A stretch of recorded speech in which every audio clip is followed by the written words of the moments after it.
The Board of Trustees will reconvene now into open session. We will have the Pledge of Allegiance and the moment of silence, and I will have the pleasure of leading them. Please, everyone stand. With your hand on your heart. I pledge allegiance to the flag of the United States of America and to the republic for which it stands, one nation, under God, indivisible, with liberty and justice for all.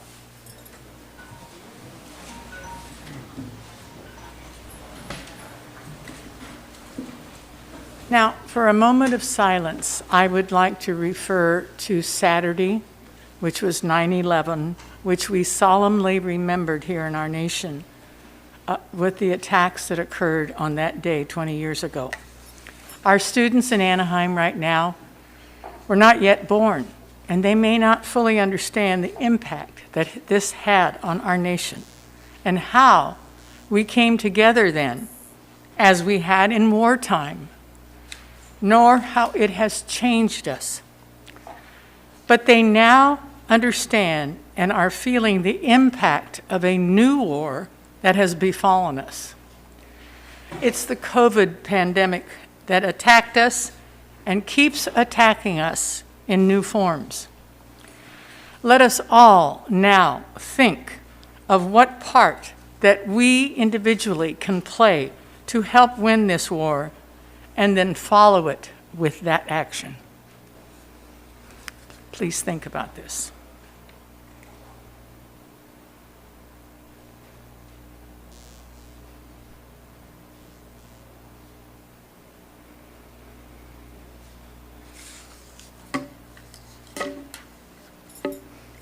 Okay, thank you, and I hope we all work toward this.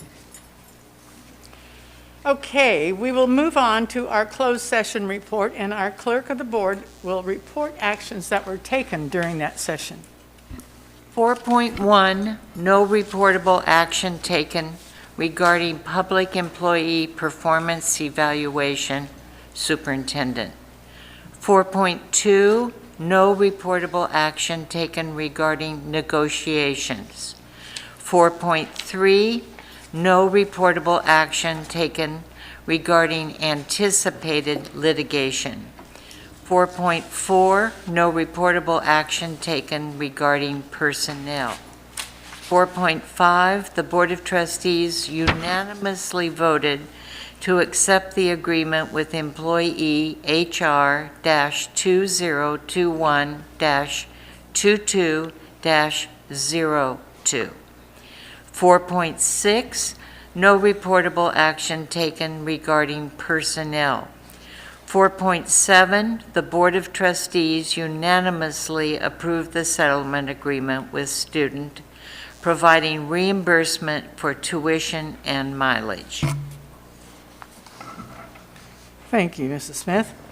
Now, I would like to take this opportunity to recognize our community stakeholders for their interest. I'd like to recognize them and congratulate them for their interest in the Anaheim Union High School District and for attending our board meeting.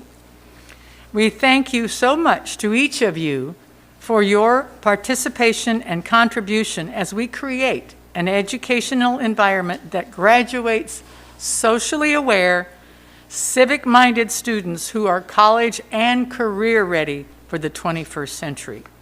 And today, we have the honor of having Senator Tom Umberg from Senate District 34. Tom? Okay. And we also have Luis Andres Perez, his representative from the office of Tom Umberg.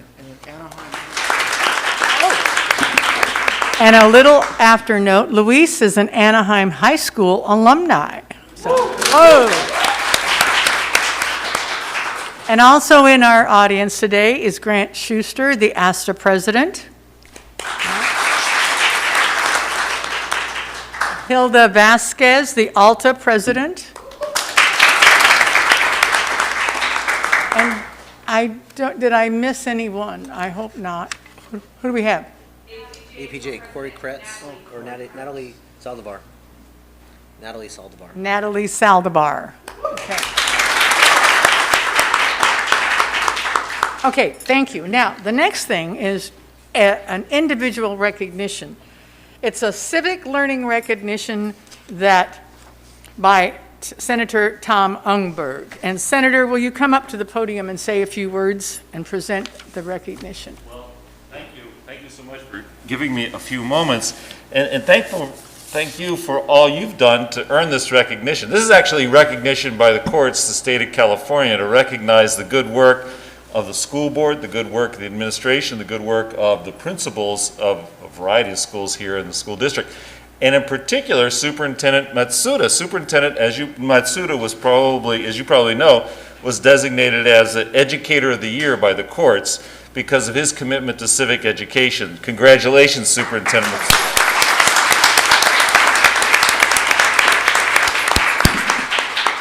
There were 6 particular schools that were both nominated and received the award. The 6 schools were Cypress, Catella, and Savannah High School, and Lexington Junior High, South Junior High, and Walker Junior High. I can't think of anything that's more important right now in terms of our democracy than civic education. You can see what's going on right across the way with the election being today. You can see what's happened over the course of the last year. And making sure that our young people understand how government works, the relationship between, for example, the local school board and the city council and the state government, making sure that all those things are understood and how they work together and their responsibility to participate in that government is absolutely critical to our democracy and our rule of law. So I want to thank you. But one last final thing. I recognize that many people think that this award by the courts is because of the wonderful work the school board does or the superintendent, the principals. I actually think it's because of the state senator that represents the area. I think that is determinative. So if I might, President Piercy and Superintendent Matsuda, if I could present to you and the rest of the school board, this is a California State Senate resolution recognizing Anaheim Union High School District and all of you for the fine work that you've done and how important it is, particularly in this era. So thank you. If I might. All right.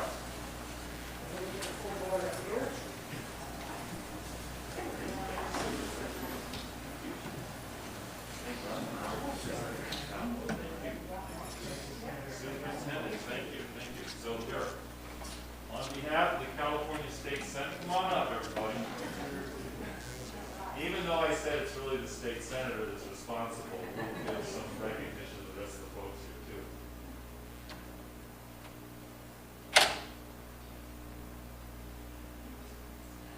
So thank you. All right. Thank you very much. Thank you so much. Thank you so much. Now, the challenge is that that's one resolution for 6 schools and the superintendent. So I'm not sure how you're going to do that. I would expect it. Would you mind wearing it, Superintendent, for a while? Just wear it? That'd be good. All right. Thank you. Thank you. Thank you all.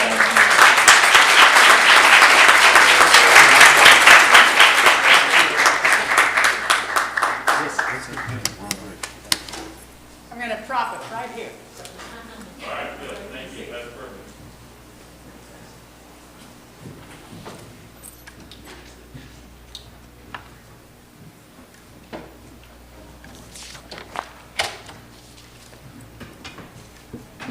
Mr. Matsuda, are we able to make through our graphic arts, make a photocopy of that to hang in each of the schools that earned that?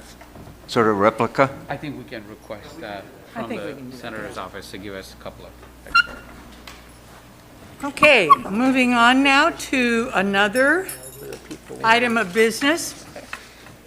This is through Educational Services. Item number 7 is the naming of facility, Phyllis Fukumoto Science Wing. And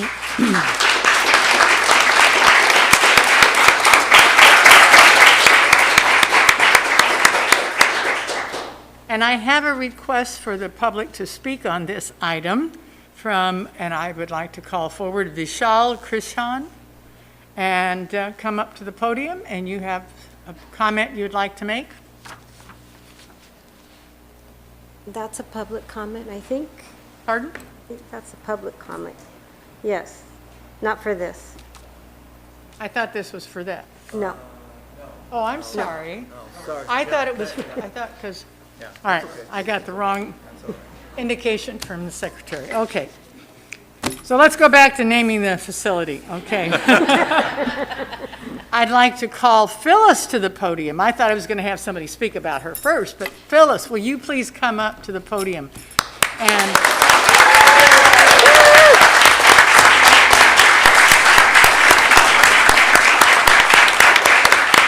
you have quite a few people here in support of you and very, very supportive of this whole idea. First of all, I thank you to everybody.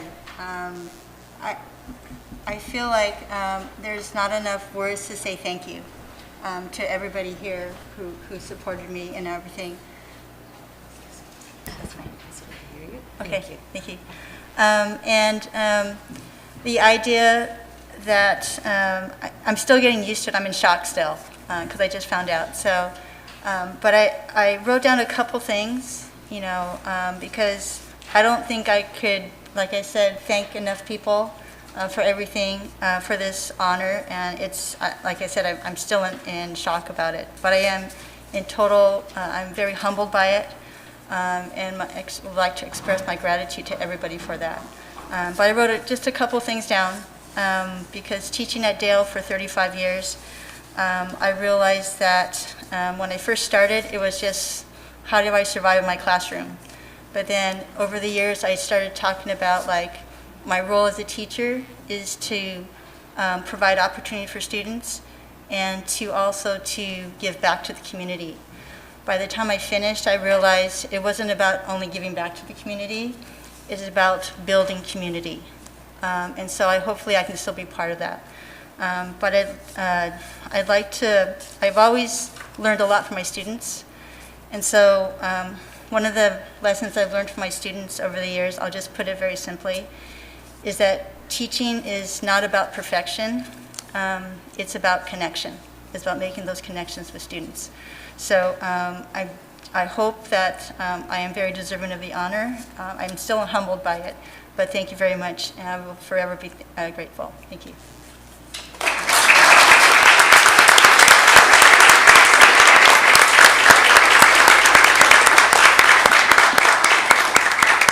Okay, I kind of failed to read this thing about Phyllis, but she mentioned the fact that she has taught for 35 years. And during that tenure, Mrs. Fukumoto has initiated the vision for the district's Girls Engineering Day.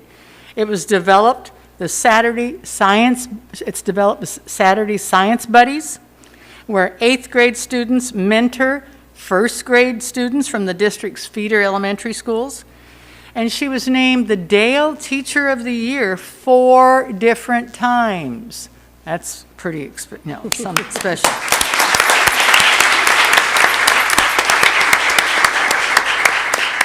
Now, the request to name this facility after her went through a process that the district has. And, okay, it evaluated the request, it developed a report, and then it made a recommendation to the board for our consideration.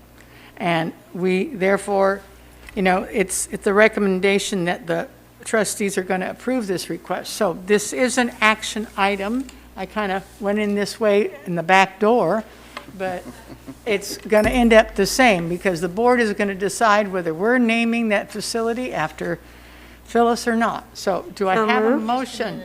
Would you mind, ask Mrs. Fukumoto if she'd like to introduce the lady with her? It might be her mother. Okay. Phyllis, would you like to introduce the people with you?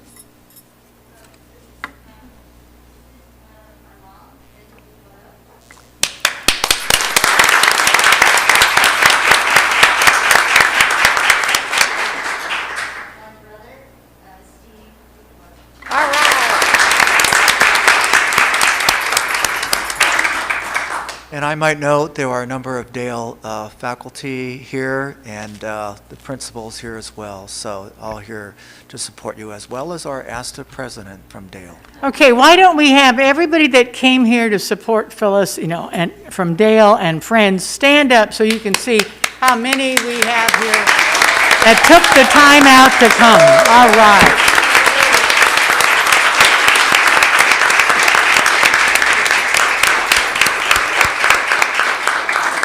So on that note, I'm going to make the motion. Okay, do I have a second? Approve. Second. All right. So we The have a science motion lab. and a second to name that facility at Dale. And I would just like to say, it's very apropos that you said building a community when you created this engineering, the engineering for the girls every year. I try to make every year. There was a couple years I didn't make it, but just the pure joy of the students, the enthusiasm, and this was a whole day event. And I know it took a lot of work and a lot of team building, a lot of, those connections in the community to get those folks to come and do it. And every year they tell me that they had so much fun. But just really what you've built at Dale, your legacy that you have left behind. I'm really sad you're not with us anymore, but I hope, are you going to come back on the Saturdays on the engineering, girls engineering? All right, good. We got that commitment. But that was apropos that you made that statement, and I love the fact that, that they rallied to do this for you. Most times we don't really know the impact that we make on people, on students until years later, and sometimes a lot of us end up in the ground before we actually know how many people that we've made an impact on. So congratulations to the committee on this nomination. While you're here, while you're enjoying it, while you can bask in it, because you definitely deserve it. Thank you. Any other board member have a comment they'd like to I'll make? just say that my first interaction with you was regarding the girls' engineering day. When I came on board as a trustee, that was one of my first events. And since I've always admired the way that you've kept that passion on and actually grown that entire project to have, I think it was the last time I attended, it was full of a junior high gym. So that's how much it's grown. So thank you for that. And your commitment, I know that I came before school started to visit Dale, and you were right there rolling up your sleeves, helping the library to be all set up. So thank you for your passion and thank you for your service. Appreciate it. I ditto what my colleagues have said, but also just recently she continues to volunteer her time, running into her back-to-school night at Dale. She shows her passion for being around the kids and just the whole educational process. So thank you, and please continue to volunteer as you have. Phyllis, when I came on the board many years ago and took a tour of each school, I remember you specifically in your classroom and how touched I was. Because not everybody loves science, but it just seemed to me you had the touch for young people to love a science or to love a subject that they had never had really experienced. If I had my way tonight, I would rename the school, Phyllis. And I said this to Mr. Matsuda some time ago because we have a former supervisor that has a school named after her, and I think you warrant it. I want to thank your mother. I'm very touched that you raised this wonderful woman, and you have been given a gift to us and this community. And so the generations have gone on in such a beautiful manner.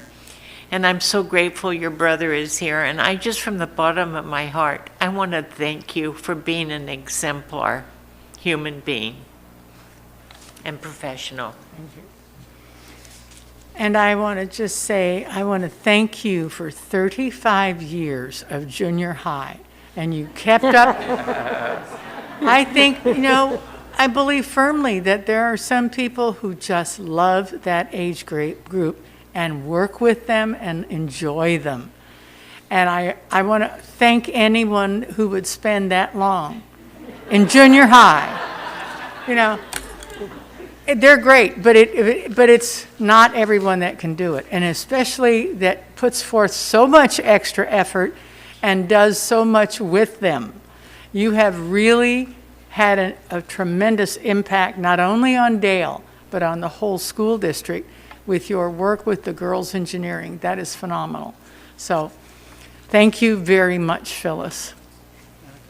Yeah, you certainly can. So I just want to echo what the board just said, but also what our board president did mentioned in our moment of silence, and how important it is to double down against this battle that we're fighting now. And the way to do it, Phyllis, is through modeling, as you say, connections, not only with your peers, but with the students and all the teachers that are here too, and the good work that you're doing to reconnect with our kids during this most important time. So thank you. Okay, so we have a motion and a second to approve the naming of that facility. So can we all vote? Those in favor? Waiting for it. We're waiting for it? Yep. Okay, all in favor? Aye. Opposed? Passes unanimously.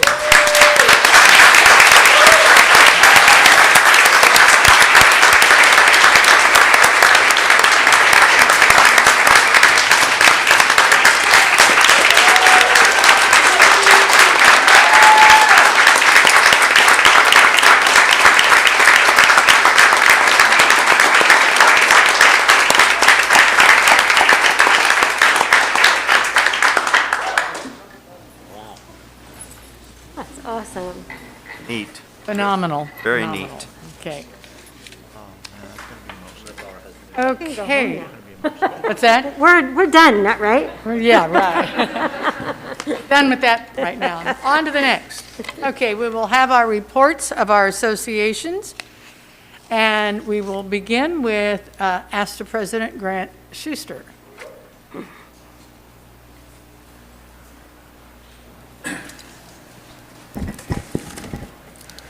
Good evening, Board of Trustees, Cabinet, and to those of you out on YouTube, and a room full of people here kind of for the first time that I've seen. I have a few things to update the board about this evening. First, 5 weeks into the school year, we continue to see the joy of teachers and students being back in person. We see this extended to parents at various back-to-school night and other events across the district. From football games to community events, from VAPA practices to civic engagement activities, students, parents, and district employees are enjoying so much of what our district has to offer. It is of the utmost importance to remember that continuing all of this progress that has been made, and we want to extend these positive experiences of our students and communities, this is dependent upon us keeping our campuses safe and providing nurses, SLPs, teachers, and all the other staff members with all of the support they need during this still uncertain time. COVID has been on the rise for weeks, had been on the rise for weeks before a very recent peak. The cases and exposures that we have dealt with in our district were just a reflection since August of what's out there in the community, and we have done our best to keep anything from spreading on our campuses. We must continue to follow all of the safety protocols and hold each other to account to make sure that they're being instituted on every site. The stakes are far too high to let non-compliance go unaddressed. I want to thank again Nancy Neen and Leanne Williams for moving mountains to create our protocols and contact tracing system. I'm not sure if the rest of our district employees or community understand how difficult or complex the creation of this system was. School districts were asked to create a medical bureaucracy from scratch in the middle of a pandemic. And as folks who work in schools often do, they just jumped right in with both feet and went to work. I also want to thank the benefits department along with HR for the support and onboarding hundreds of employees in the last couple of months. The new employees in a very short period of time were put in the proper steps and columns. They were brought into the healthcare system, the health benefit system that we have.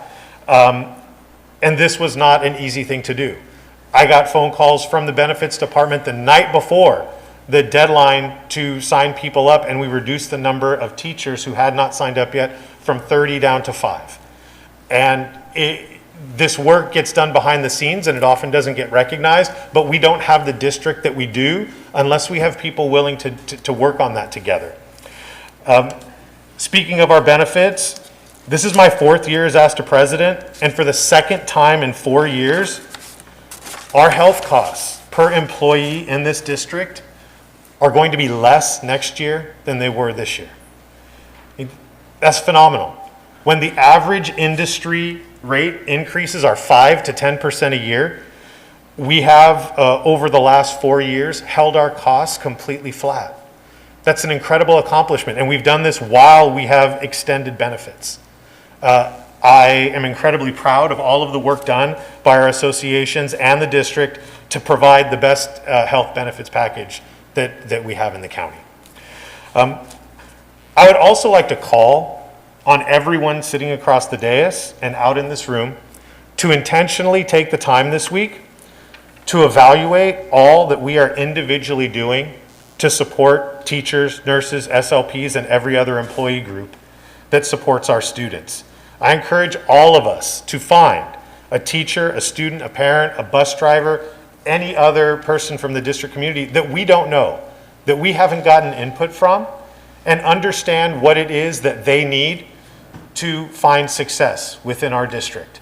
We often get caught inside of a bubble that we get used to of people that we talk to and interact with and go to for advice or go to learn what's going on a campus. And in that comfort, sometimes we miss other folks that aren't as vocal or don't step up to make demands. And I think it's incumbent upon me as a leader in my association to go find those members and find out what I can do to support them, and the rest of us doing the same thing throughout the district. We have accomplished so much as a district over the last year and a half, and we are so close to coming out of this pandemic with a district that supports its students and creates opportunities even better than before. Let's continue to innovate together for our students, for our employees, and for our community. That concludes my report. Thank you.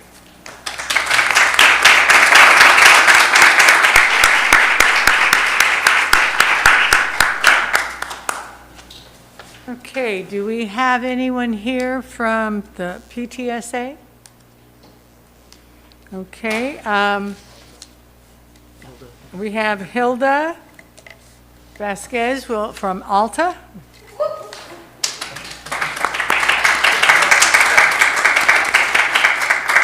I'm from Western Twin Squad right here. All right. They're going to go next, so thank you, Madam President, Board of Trustees, Superintendent Matsuda, Executive Board, and guests here and on YouTube. It's my pleasure to give you the report from Alta.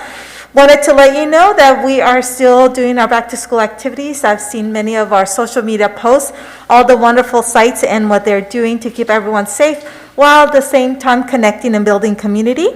We're also starting our instructional practices and coming together. Just yesterday, all of our principals attended an all-department chair meeting.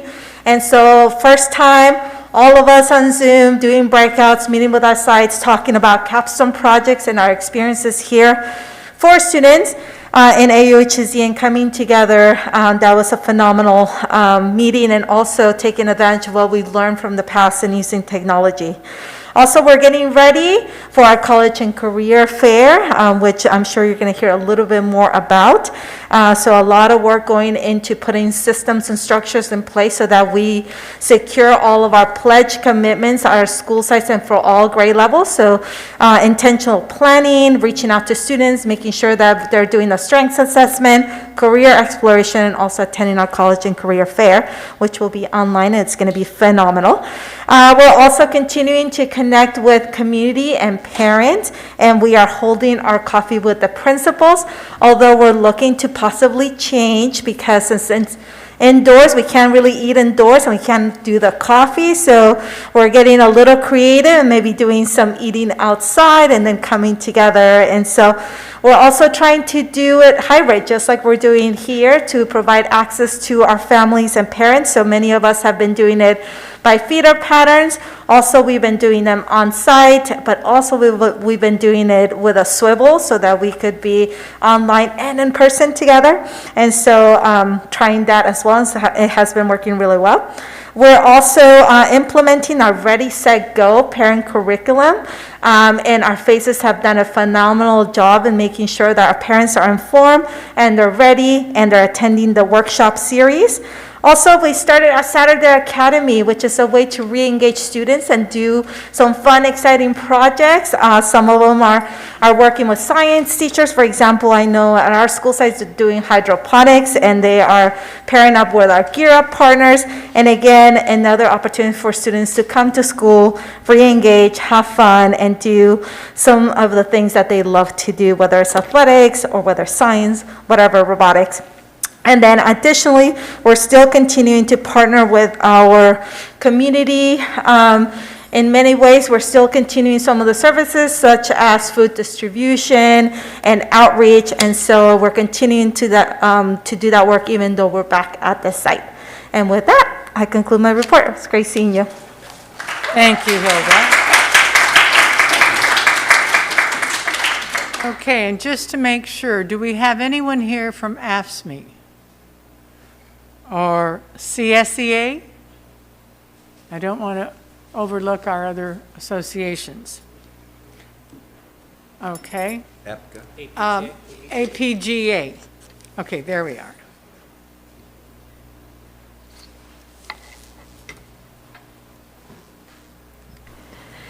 Good evening, Board of Trustees, Executive Cabinet, AUHSD students, families, and community members. My name is Natalie Saldivar, and I am the APGA co-president, and it is my honor and pleasure to be here tonight representing APGA. I want to start by saying how excited and grateful I am to see everyone in person. I want to briefly take this opportunity to highlight all the great things that our school counselors have been accomplishing. Currently at the school sites, school counselors are actively reconnecting and building rapport with their students.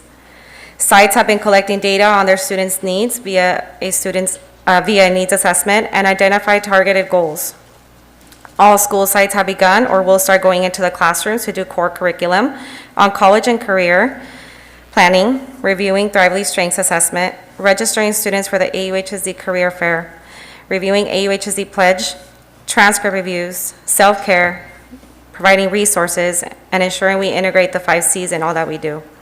In addition, as we are balancing all of our job duties, we have seen an increased number of social, emotional, and behavioral concerns within our students. We are addressing these concerns, connecting them to resources, and collaborating with our social workers. I want to personally thank Jaren, Manuel, and Carlos for listening to APGA and our counseling concerns when Sylvia and I met with them last week. We expressed that counselors are having a rise of social, emotional, and behavior concerns and need grace in attending additional meetings or supporting other programs. They not only listen, but exercise compassion, and as a result, thanks to Ed staff, they temporarily suspended some meetings that school counselors are actively involved in to ease our calendars as well as other staff. I would also like to thank the board and cabinet for our temporary school counselors and for hiring our college and career specialists. We are extremely grateful as they are supporting our sites in many ways and providing relief so that school counselors can focus more on their caseload and build rapport with their students in order to address their academic, career, or social emotional needs. Furthermore, tonight, Western will highlight all the wonderful things they are doing. Don't worry, we will be brief. I have the honor to introduce my team, being represented by Ms. Corey Kretz. Fun fact about our team, we are all proud graduates of AUHSD. I graduated from Savannah High School, Ms. Kretz from Western High School, Ms. Labra from Magnolia High School, Mr. Hara from Kennedy High School, and Mr. Palma from Catella High School. And we'll just leave out the year we each graduated. And now, Ms. Kretz and my wonderful team.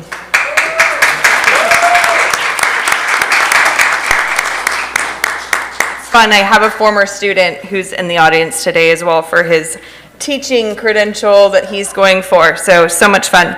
Hello, everyone, and good evening. I want to start by saying how amazing it is to see everyone in person again. It's been a while. I am so excited to have this opportunity to highlight the great things that our Western Counseling team has accomplished. I know everyone went through so much last year, but our team remained positive and used it as an opportunity to learn new techniques with technology to connect with our families and students in different ways. We created a needs assessment to identify how students were doing and what support they needed, focusing on mental health and wellness. With administration's leadership, the great Amy Kwan, we developed mini lessons for every Wellness Wednesday. We started off with how staff members can help and how to connect with us. Then we worked on topics such as time management, confidence, staying organized, self-care, reducing stress, and resiliency, to name a few. The heavy lift was done by our 5th counselor, which has provided much needed extra support for our students and given the grade level counselors at the high school level the ability to focus on their caseload and less on the special programs, also allowing our special programs to receive needed attention. We worked through our SLT meeting to request teachers' buy-in to push out Wellness Wednesday to our students and our awesome teachers. They were the front line last year and did so much to help keep our students engaged. We also found teachers and other staff members were actually completing the mini lessons on Wellness Wednesday. We pushed out 17 optional mini lessons and had over 2,500 students complete the lessons.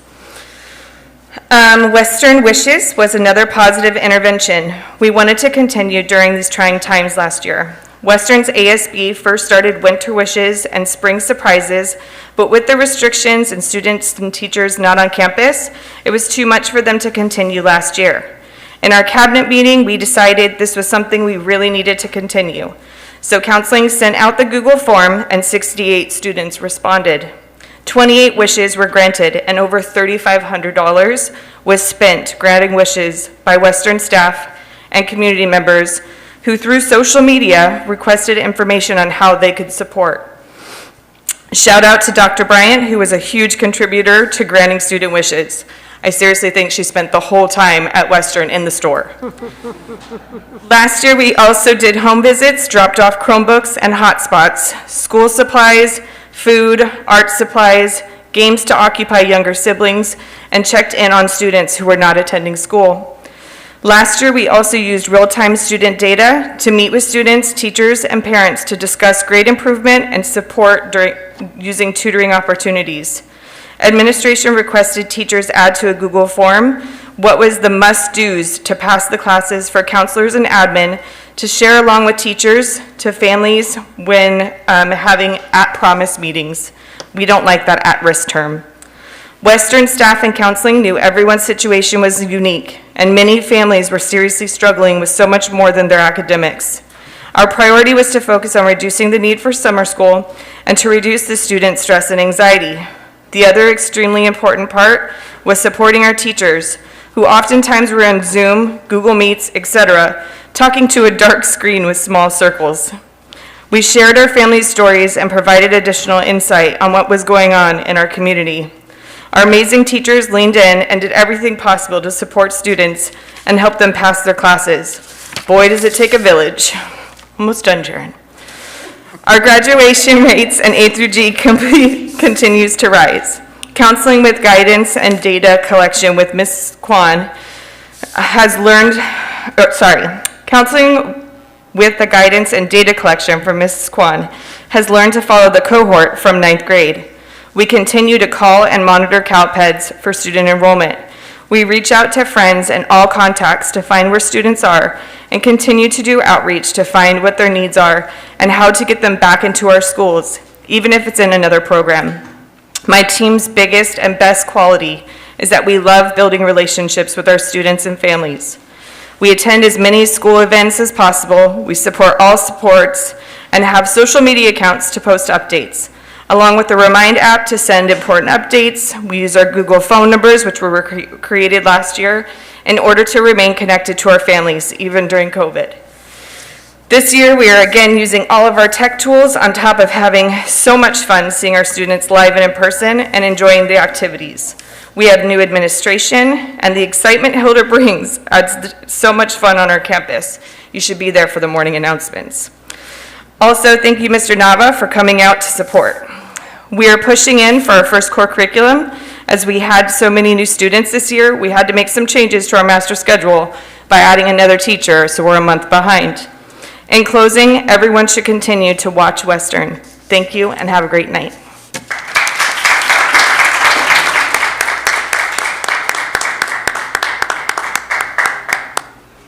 Okay, thank you. Did I have anyone enter the room that I didn't see? Okay.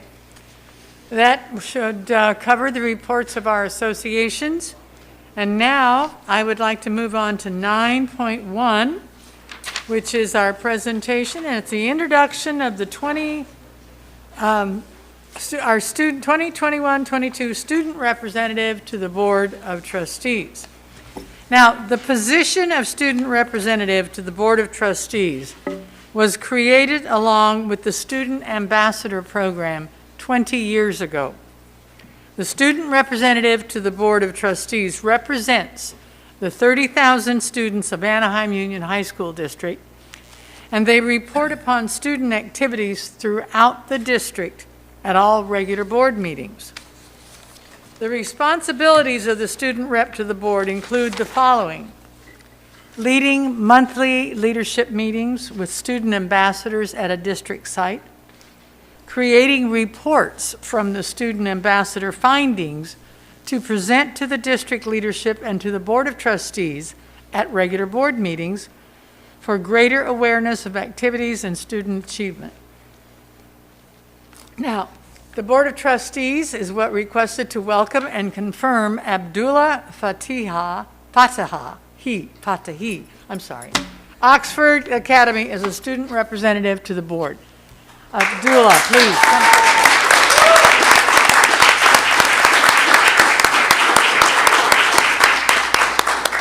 Congratulations. You can introduce yourself at the podium.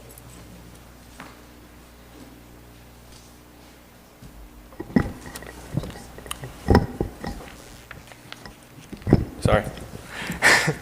Good evening, Board President Piercy and board members, Ms. Randall Trejo, Mr. O'Neill, Mr. Smith, and Mr. Jabbar, Superintendent Matsuda, and the cabinet members.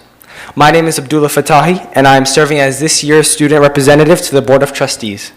I'm here today with my fellow ambassadors to introduce ourselves and the story behind our program.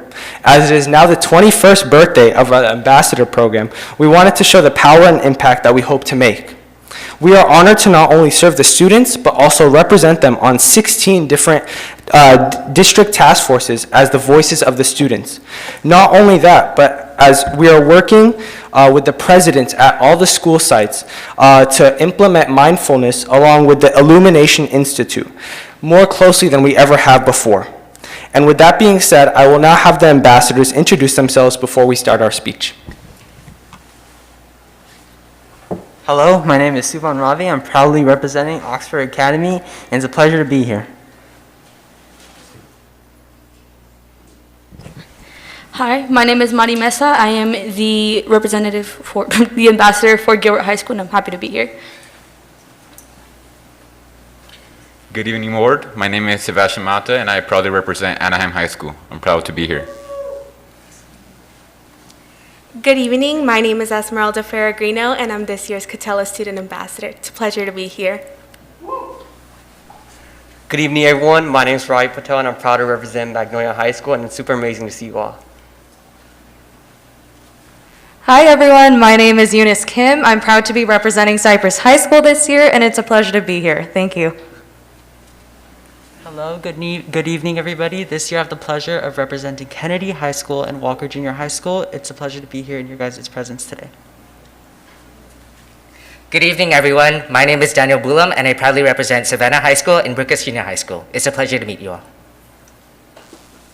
Good evening, everyone. My name is Nicholas Din, and I proudly serve as Western Student Ambassador. It's a pleasure to be here. Thank you.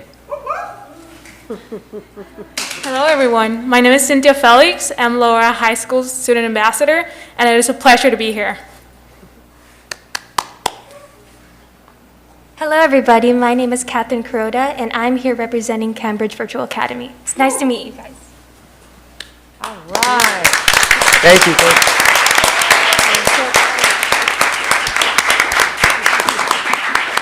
What a fine-looking group of ambassadors. Honestly, You all look great. I'm so proud to be working with them all. Great team.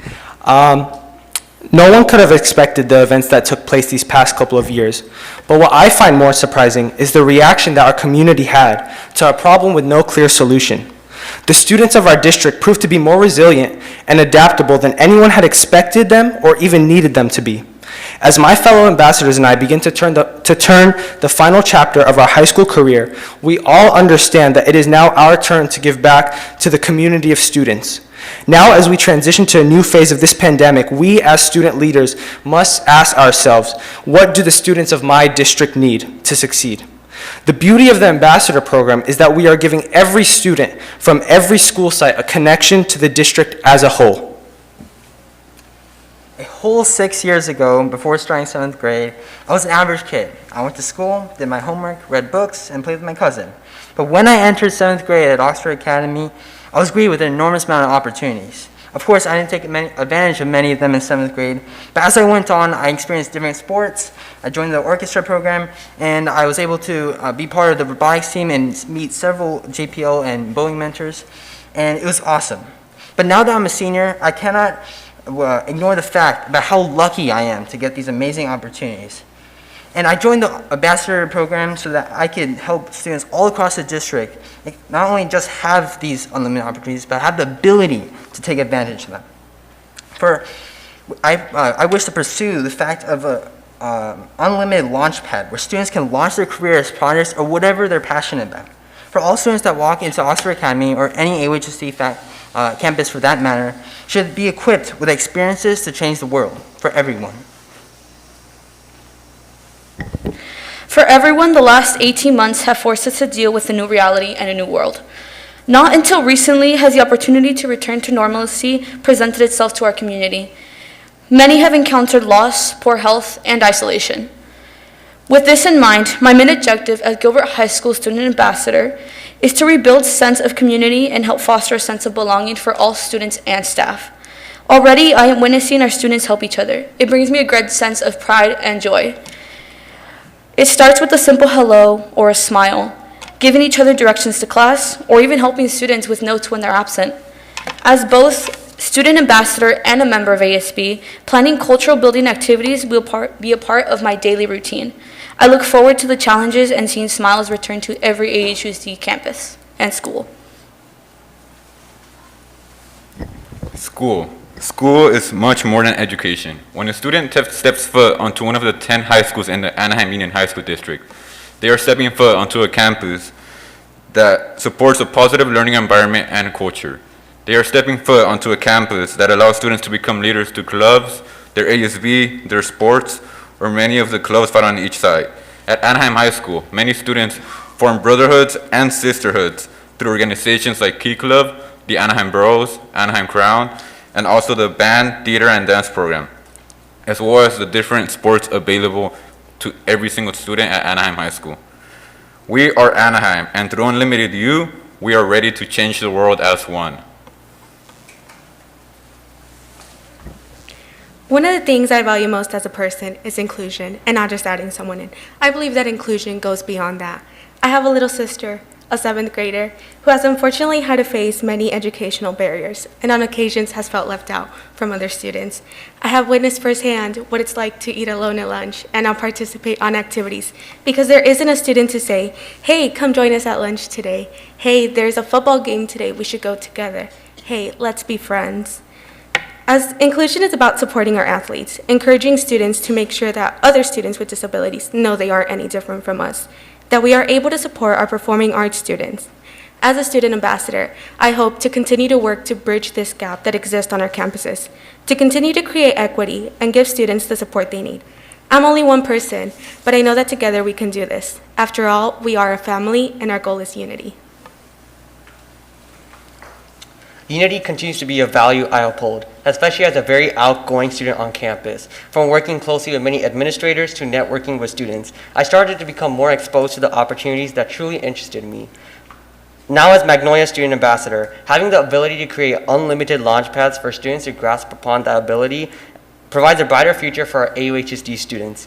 For example, the Student Ambassador program was an unlimited launchpad that I took advantage of that allows me to be integrated into my school culture and advocate for student voice on campus. As a true sentinel that continues to value student voice on campus, it's time to not just be unlimited you, but unlimited us. We as ambassadors have our own story. My own motivation to become an ambassador comes from my experiences as a kid. Back in 2013, I moved from Koreatown, Los Angeles to Cypress, Orange County. And as a shy, reserved kid, I had a really difficult time finding my community and people. I rarely was the first to reach out. And it's because I understand the fear and anxiousness of being a new student, especially as a young adult, that I strive to foster unity at AUHSD. A sense of belonging and purpose is essential in a student's integration. So from simple conversations and compliments to bonding through shared interests in clubs and programs, my goal is to help every new student, foreign exchange student, and underclassmen feel like a part of the Centurion and AUHSD family. My family, amidst the various health and financial troubles we experienced during the pandemic, faced a persistent struggle. My mom, a Moroccan immigrant, struggled to offer me support and guidance in an already unfamiliar country made 100 times more difficult online. Luckily, I had established connections within my school the year before we went online, so I was able to stay in touch with the structures and programs we have in place to give opportunities to students, such as the Ambassador Program. But that leaves the question, what about the other first-generation families who do not have decades of experience to turn to for guidance at home? What about the other first-generation families who have been isolated and cut off from the opportunities and support systems we have in place to enable student success? I, Alvar Uribe, lead to represent and build potential among underrepresented first-generation families through the AUHSD Ambassador Program. The AUHSD Ambassador Program, a phrase I now use almost daily. But just a year ago, I never considered becoming one. Honestly, I thought they were silly, embellished puppets who existed just for show. But as the COVID-19 pandemic worsened, more and more did I witness another kind of pandemic ensue, the faltering mental health crisis and consequential frustration that lay within the students, teachers, and myself, and I reflected on what I could do to combat such an issue. So, on a monotonous February morning, I sought out the opportunity to become the voice for my student side. And my heart gradually recognized the true opportunities that being a student ambassador would provide, not only for me, but for my entire student body and beyond. So for everyone in the district who has struggled with their mental health, I will be the microphone to echo their sentiments, for I am their sentiments, and I will utilize these feelings to ensure that this crisis is thoroughly combated, not only in my home school of Savannah, but throughout Anaheim Union as a whole. As a whole, Lorea and the Anaheim Union High School District received me with open arms about 3 years ago. I lived most of my life outside the country. I spoke very little English. Thankfully, I came across such a strong and loving community where I'm given so many opportunities and I feel welcomed and valued. And this is why I decided to step up and advocate not only for the Saxons, but for our community, our friends, our neighbors, and our loved ones, and all the people who have shaped the person that I am today. And I must admit, I I'm fascinated by the ambassador program because it puts into practice all of my good intentions while doing what I love the most, spreading kindness and inspiration. Inspiration to understand who we are as young adults is hard to find. Preparing for a new world full of new adventures and journeys, social acceptance and open mindfulness are the keys to which we will unlock a new generation filled with unity. School is a stepping stone where many students, such as myself, find it available where we find the things we grow passionate for. It is essential for all of us to learn one another's perspectives and not block out what we don't want to hear, but understand why they are being said. In school, we may learn that our opinions may matter, but some don't. As a student, I have experienced, along with others, situations in classrooms where we may have felt uncomfortable voicing our opinions because of the current social tension and the consequences we may endure. But it's because we differ, which is why we converse and discuss. Without the absence of someone who disagrees leads the mind to only seek to agree and to not speak. It is my vision as student ambassador to see that in every classroom that all beliefs are accepted and respected, that those who are brave enough to speak in isolation can walk out together. Together, we all understand how COVID impacted our lives the past year. Although it was such a difficult time, we were able to rise and create such an amazing community of many empowering students with their own stories. Cambridge Virtual Academy is completely virtual, and although it is all online, we are more connected to one another. We are still able to do things a regular in-person school does, such as clubs and events, and we have already created a few clubs and are already finding more ways for students to be more connected. Every day, it is so inspiring to see that we never lost touch, which is one of the main reasons why I became an ambassador. I want to continue to spread the positivity and love. I want to continue to have each other lean on together as a group and to spread more positivity.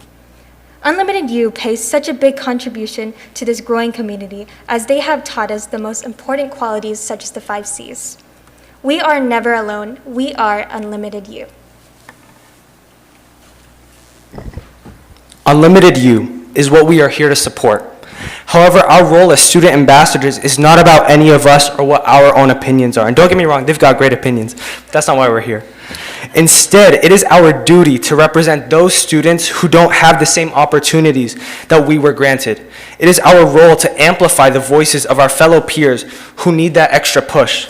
It is our responsibility to ensure that we are representing the students to the best of our abilities, no matter what our own thoughts are. Up on the screen, you'll see a list of our names and what school sites we represent. However, the truth is, each and every one of my peers standing with me today are representing all 28,542 students of the Anaheim Union School District. Thank you again, everyone, for giving us the opportunity to introduce ourselves and why we are all serving as the student ambassadors. Thank you.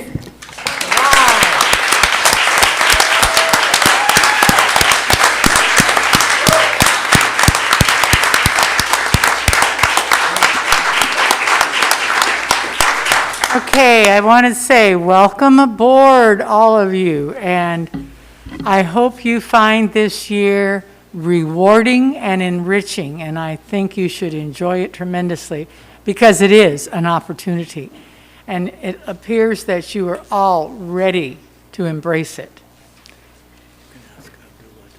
Yeah. So now we've met you all, and it is time for Abdullah to come up and take a seat at the dais and be a part of the board.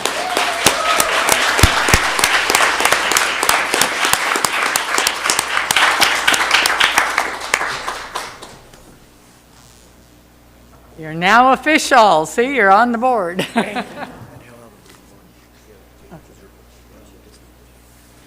Okay. Okay, do you have a report? I do, yeah. All right, let's have it. All right. Oh, from one mic to the next. All right.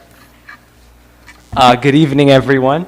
I'm going to report on a few of the schools and what's happening individually, and then I'm going to kind of go over what's happening across the district.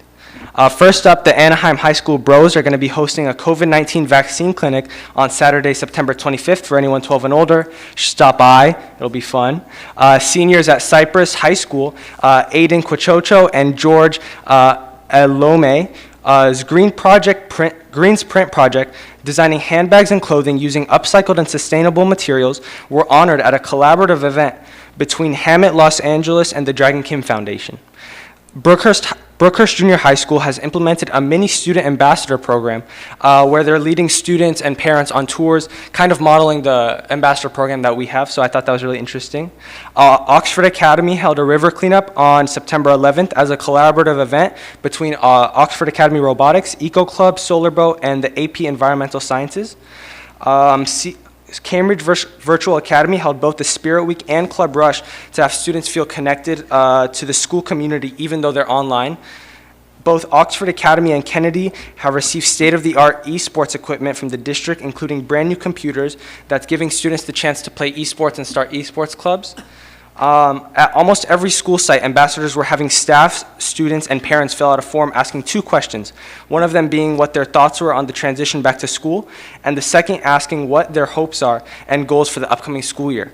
Overwhelmingly, we found that students across the district mentioned that they want to improve their grades and get a solid education, and they also mentioned that they want to be prepared for college and the next chapter of their lives. Both students across the district have come together to voice their concerns about the dress code policies they feel are being harshly enforced. At some school sites, protests and discussions have gone around with many students not feeling heard. With what is being reported as dress codes that have been designed to oppress certain groups, many are calling for systemic change at the district level. Kennedy High School's tension even reached a peak as protesters and members of the football team led the administration to end lunch early because of some violence. This represents the heated discourse that may lead to discuss that we believe is, or that they believe is, some outdated policies that are district dress code that they intend to kind of speak about and kind of lead a discussion on. We're trying to implement processing circles in hopes of creating civil discourse and coming to a consensus that works for everyone. Similarly, students have been explaining their inability to get lunch during their lunchtime because of a lack of time, with many school sites limiting parents to drop off food for their children and lunch lines often not ending until lunch ends. Students have no choice but to skip lunches in many cases, so we're also working on trying to fix that and promote a different way with different solutions that students are presenting to us. And then in terms of COVID-19 on campuses, in terms of what students feel, there's a little bit of mixed opinions. From the information that we've collected at our back to school nights, the majority of students feel ecstatic to be back on school, which is really good because they're interacting with their friends unlike they were before. However, many are also addressing that they don't feel safe at certain situations. But thankfully, we've noticed a strong enforcement of COVID-19 protocols at school sites, and we're also trying to address these concerns and make sure that we're giving out the correct information about what we are doing as a district and spreading the right information. Students at Catella High School put together a video of testimonies for some parents letting them know that they feel both safe and happy to be back on campus. And then some quotes from Western High School on their thoughts about COVID-19. One student mentioned that cases at schools are starting to rise, and if something isn't done, then virtual learning might be an option, so he wanted to kind of talk about that. Another student said that I was doing really bad online because I could not focus due to priorities and other responsibilities I had at home while doing schoolwork. I hope we can continue in person because I think it would be even more difficult for me to focus now if we cannot be at school. And then finally, a student said, thanks to our teachers and staff, the transition wasn't so hard. They answered any questions we had about our schedules, classes, mask regulations, etc., and it was really fun. And teachers were nice and did a great job with speaking or explaining what they were doing in class. And thank you all. That is my report.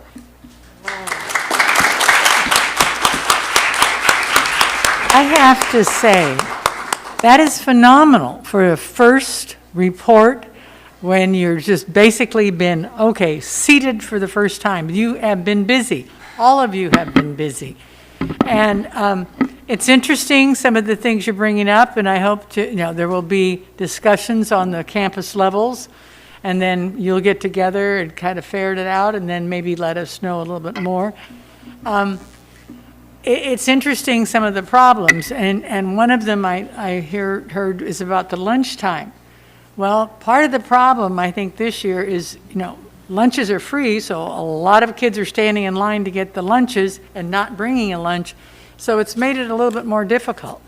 Plus, who knows what else? Maybe it's fewer cafeteria workers to get it out there, so we have problems, along with good things come some difficulties, and so, but let us know, what you're coming up with and what you're finding, and it'll be interesting. I look forward to hear what the ambassadors and you work out and come together with after surveying at each of your campuses. So, excellent job, though. That was very, Thank you. very good. Board? No, I agree. Very good job. Thank you. Can I say something? Of course. I Go right just ahead. wanted to, first of all, I just want to commend the entire group of ambassadors.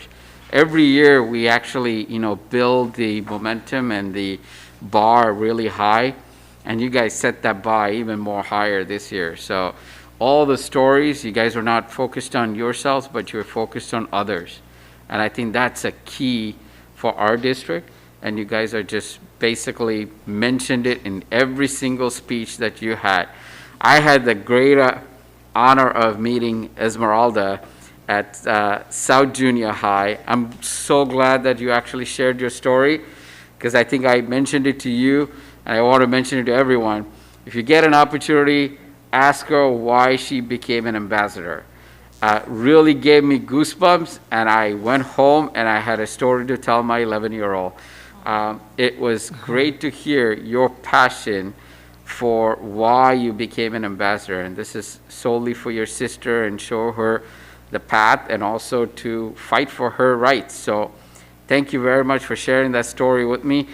I know, Sebastian, with Anaheim Bros, you've not only been out there in the public doing work with your team, so I know that you guys are all, every single one of you, Loera and Savannah, it's like amazing the stories that you guys are sharing, because I think we picked, whoever the committee was, including Anna, we should commend the committee for actually really picking students who represent our district. So thank you very much. I'm looking forward to meeting each one of you individually.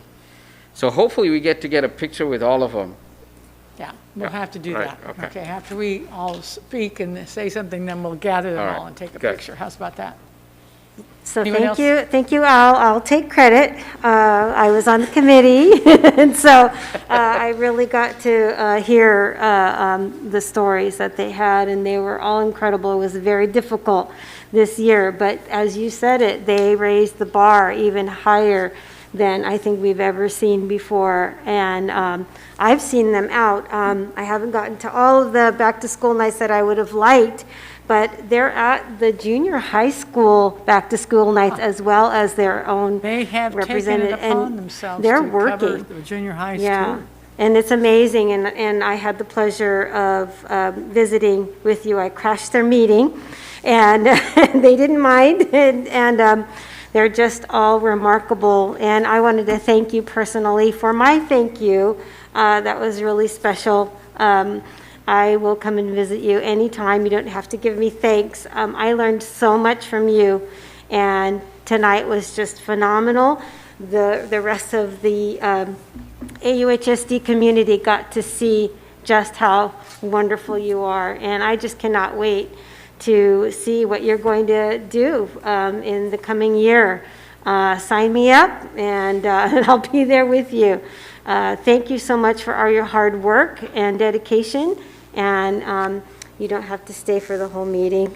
We always like to tell our students you don't have to stay for the whole meeting, but really appreciate seeing you all together and look forward to the coming year. Thank you so much.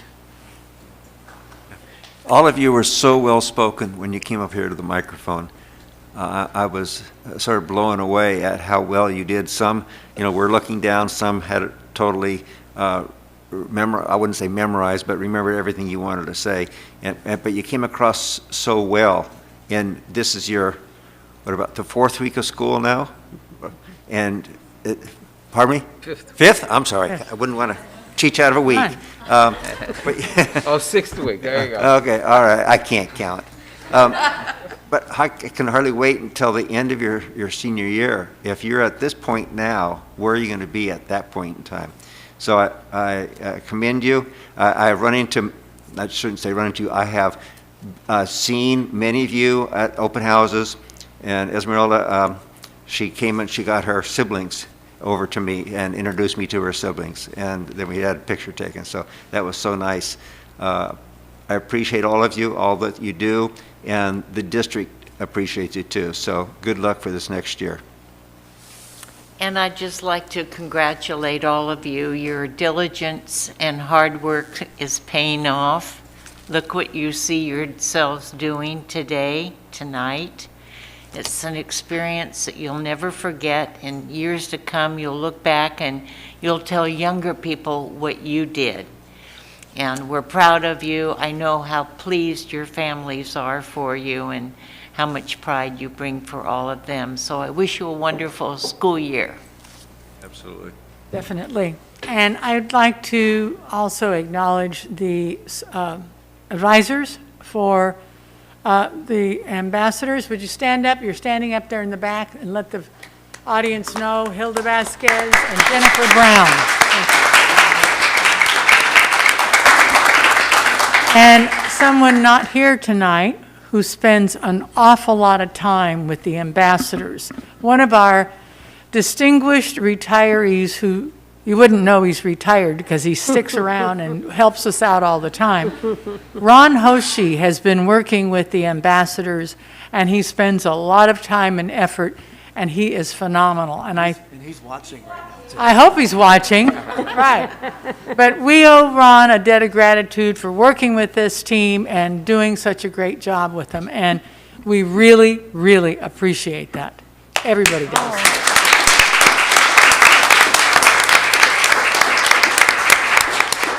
I'd just like to add, Braun, I didn't know that you were watching, and you are such a jewel. And I remember the first time I ever met you over at Kennedy High School.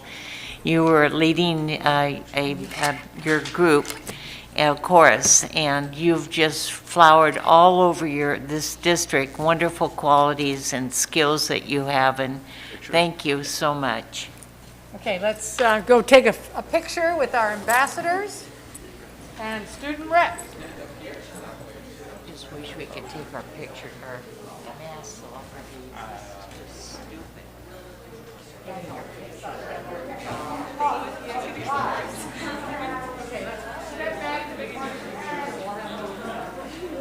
The board will stand up behind you and you guys.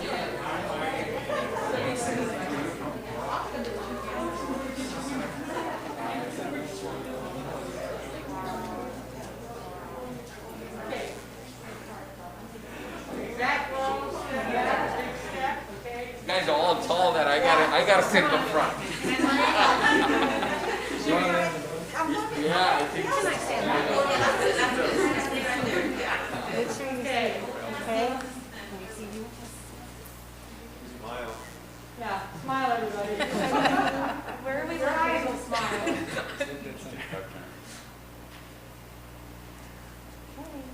Wave to your families, okay?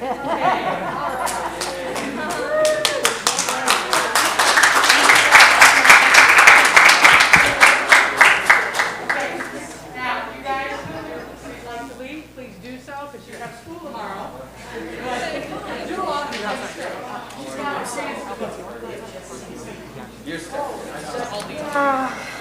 I wish I could hug each one of you. You know, it's like the meeting. Yeah, in LA, yeah.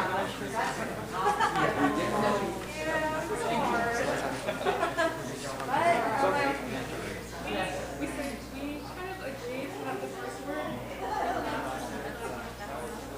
I love your earrings. What kind of today? Yeah, from Amazon. Very great. Yes. Like, I don't want to mention the problems because, like, those aren't problems, but it's just like affects student advocacy so much. Sometimes. Oh, see you. Don't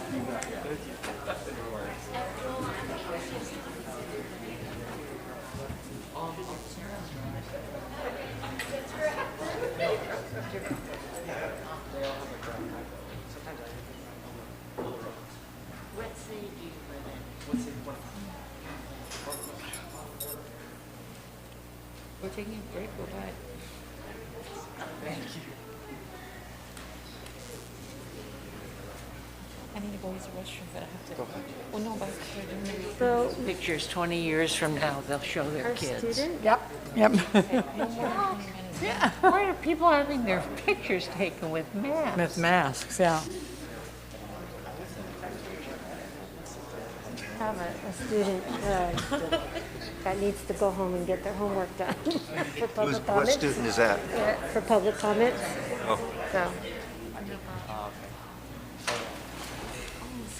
Okay, we just had a little informal break there. Now we will move on to item 9.3. This is our COVID-19 reopening of schools. Madam Dr. President, Freed? before we go, we have a student that needs to do a public comment. Can we do that really quickly before, would the board mind?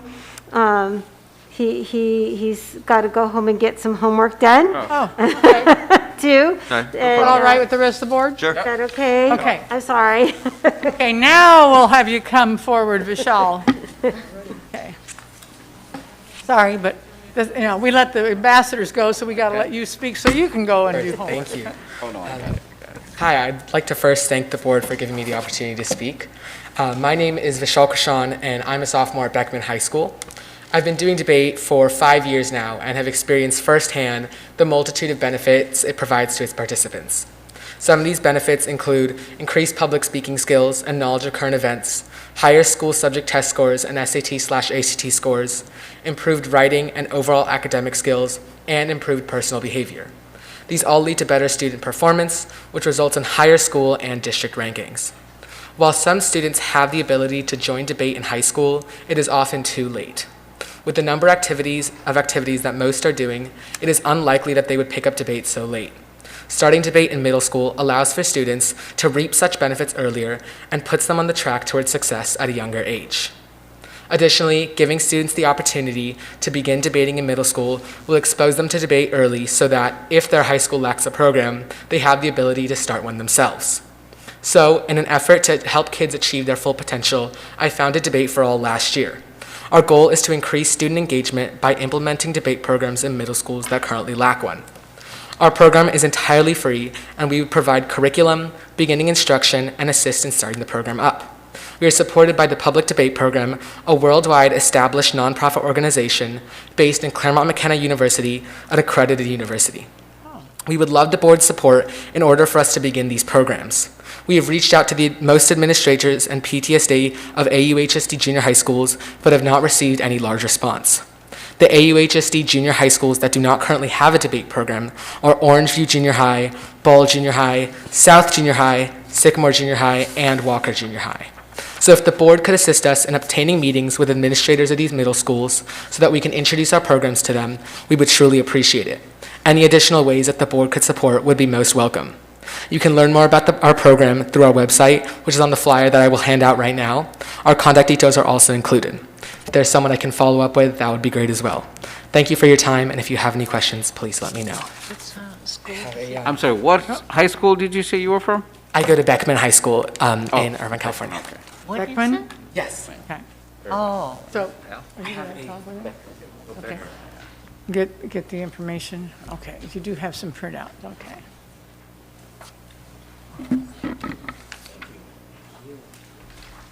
Thank you very much. Thank you. And that's a great idea, I think, Thank you, sir. Sorry about the time frame. I have one more, actually. Thank you so much.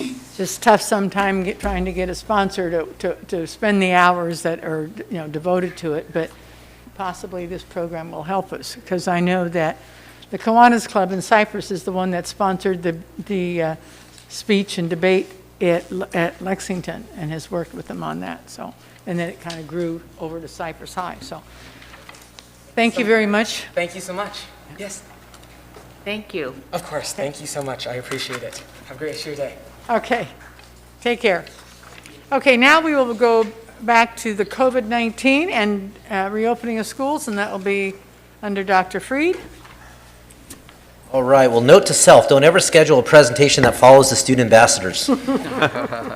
So good evening, Board President Piercy, members of the board, my colleagues on cabinet, and to our family and friends in the audience and those who are watching on our live stream. It is my great pleasure to be here tonight with our Director of Risk Management, Leanna Williams, who will do a brief presentation with some updates as it connects to COVID-19, our reopening of schools, and our protocols and updates that we've been putting in place. Wanted to share with you real quickly before I turn over to our Director of Risk Management, who's just done a fantastic job, by the way, in her first month with us on the job, just really hit the ground running. One of the things that we did a couple weeks ago with feedback from our unions is we did a district-wide late start where we put the protocols and all the different things that we have in place around COVID-19, the state order that we're going to be talking about in a moment. We did a late start to communicate all the things that we have in place to all of our staff across the district. We wanted to make sure that every one of our staff were getting the same message on the same day, so that continuity and expectations were really clear across our district as we roll these different measures out. Leanna's going to talk in a moment about some of those specifics that we talked about on that late start day across our district, so you can see exactly what we talked about with our staff. So with that, I'm going to turn over to Leanna. Thank you, Jaron.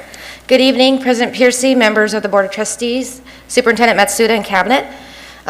Talk to you briefly on some of the things that we continue to communicate to schools, staff members, and students. And so as Jaron mentioned, we did ask principals to deliver during their late start on Thursday some of the protocols that we're going through. So as you can imagine, we're still all wearing our masks.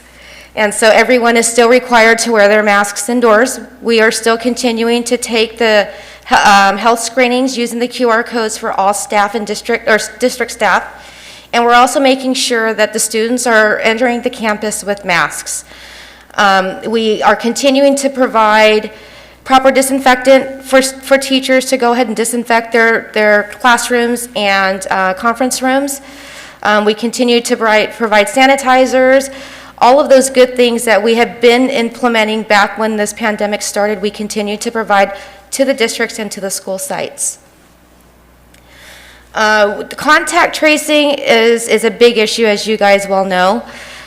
We have really beefed up our contact tracing efforts, and I have to say a great thank you to Human Resources, to Brandon Tietz and his group, and to Carlos Hernandez and Araceli for lending us some resources.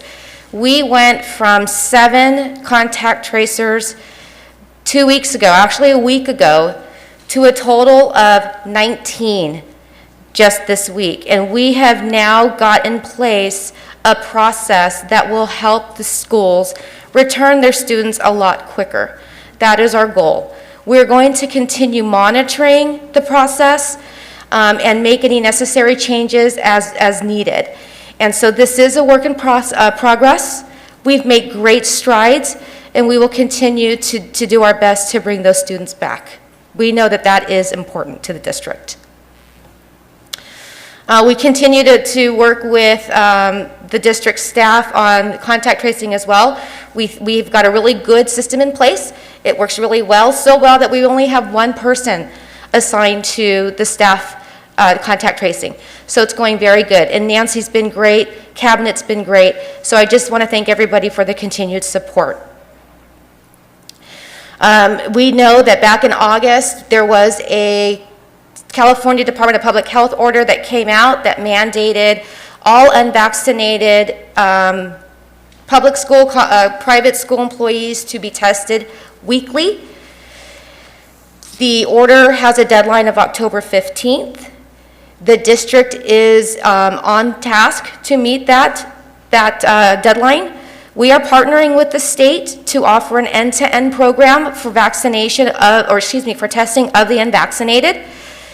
We are currently gathering information on the number of unvaccinated staff that exist, and then we will work with the partners, Mobile Ed, to strategize how we are going to make available the testing for those unvaccinated staff. That concludes my update. Are there any questions? Can you briefly just describe how hard, how difficult it is to do the contact tracing for those who do not understand that? Absolutely. So the contact tracing, our processes that we have in place is this, for students, they're separate. They're a little different, but they're similar in nature. So with students, any staff member who knows that a student is missing class because of COVID-like symptoms, we don't get specific, we can't necessarily ask if it is COVID, so they ask if it's COVID-like symptoms, they input the information into a Qualtrics system. And that system automatically sends a survey email to the student and the parents. That is where we see the difficulty, because it relies on the student and the parent to submit and complete that survey, because that survey is what triggers the contact tracer to reach out to the parents to understand what happened and to give them an estimated data return back to school. So the process can sometimes take long because we are dependent upon that, that survey back from the parents. So that's where it's difficult. There are also times, though, where we've reached out to parents trying to get in contact with them to discuss the situation, and we've just left countless messages. So a lot of the messages go unreturned from parents. So those are some of the challenges that we're dealing with. We also run into the classic where people just don't read emails. They ignore the emails. And so what I'm trying to do is get less dependent upon waiting for those surveys to come through and to really reach out and call somebody. That's what we need to start doing. And so as soon as we can get the system in a good place and we got the numbers manageable, we are going to start reaching out to those families. And we are going to just go ahead and ask the questions and get them and clear them on the spot if we can. That's the goal. Thank you. You're welcome. Any other questions? Okay. You briefly touched on the safety protocols at the school, and you said about teachers being able to sanitize. Beyond that, what else are we doing on a daily basis at the school? For students, what are school sites doing for the safety and health of the students? And the staff. And the staff. So we do have, we have custodians, or our custodial services will go around twice a day to the high-touch areas, multi-use rooms, and they will disinfect with an appropriate EPA-approved disinfectant. Again, the masks, if staff identify students who are exhibiting COVID-like symptoms, they will refer them to the health office so that they can do a quick assessment and send them home if necessary. Again, the masks, the screenings, the disinfectants, the hand sanitizers. We've got air purifiers in rooms. We've got multiple in rooms that are larger areas. We are now putting up signs for gyms because of recent CDPH guidelines for extracurricular activities. So we're taking those measures. What about the food lines? The food lines, I'm going to be honest with you, I've not heard any issues with the food lines. Physical distancing is no longer being mandated by CDPH, and so there are no physical distancing guidelines in place at the moment. But the food lines is something that we can take a look at, especially after hearing the ambassador's concerns. So if we can have any control over that, we will definitely look at that. I'm sorry. We used to have shared tables where if a student didn't want part of their lunch, they could put it on a table and someone could take it that couldn't afford or didn't have enough lunch. Is that still in existence? I don't think it is it? No, they're not. They're not doing it. At this time, it's not, because of obviously the COVID-19 pandemic. Going back to your question, though, I do know I spoke with Orlando a couple days ago. As you know, with the instructional aid and just classified staff shortage, what they have done, because there are some schools that, because more kids are taking advantage of the free lunch that they've been given, the schools have been really strategic in trying to get more student volunteers, because unlike the processing of an employee, one, there's a shortage of employees who are willing and wanting to do that work. But then the time it takes to process paperwork, they've been getting student volunteers who can also work and earn community service hours, et cetera, in doing that work. So I know that Orlando's been working with schools to get more students volunteering to help with the speed of line, since more students are taking advantage of the free lunch that's being provided. Yeah.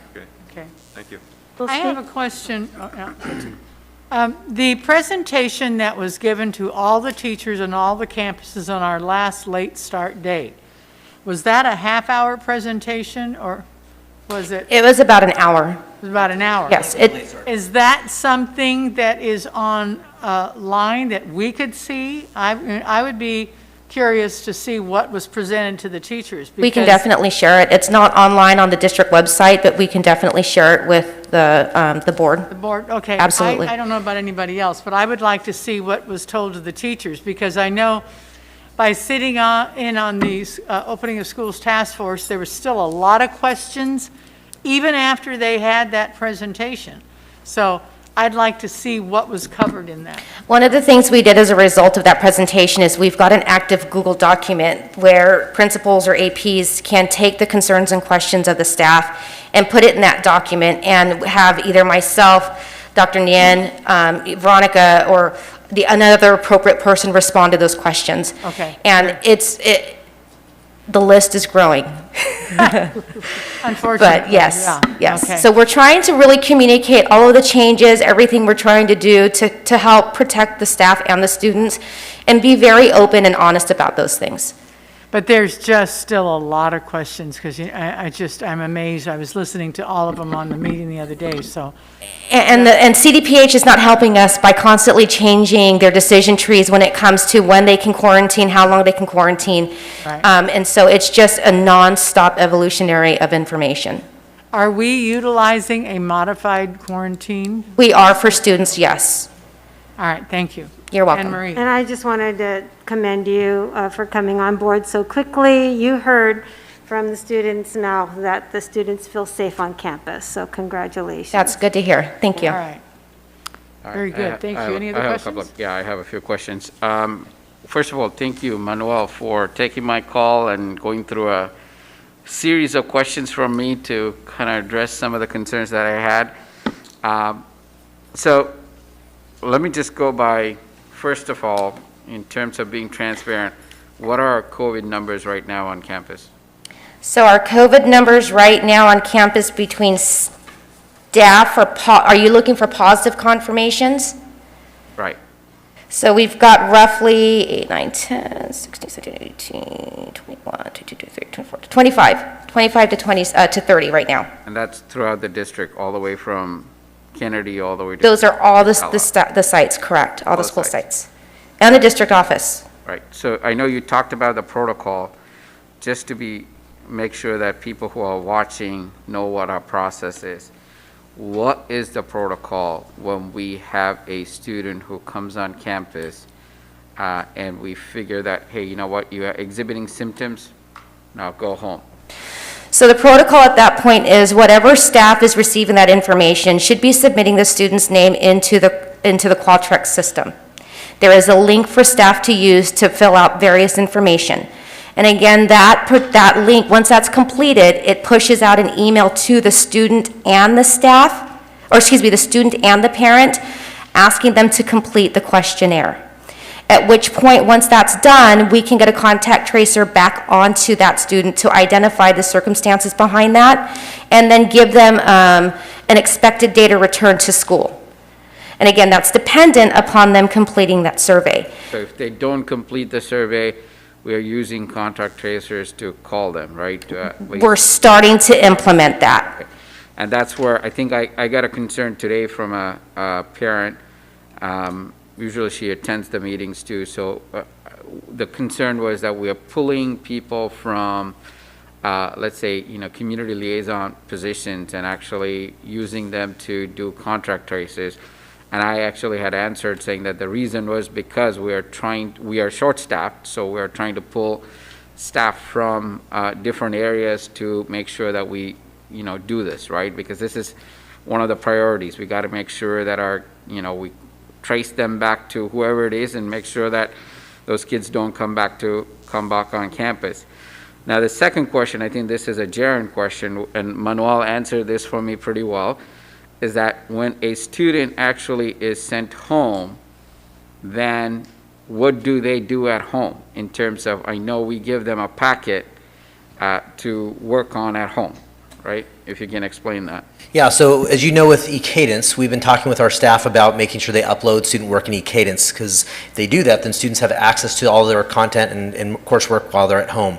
The other thing too is if a student doesn't have a device or a hotspot, we've developed a process and protocol for any student who needs that device or hotspot to be able to check one out so they can do their work from home.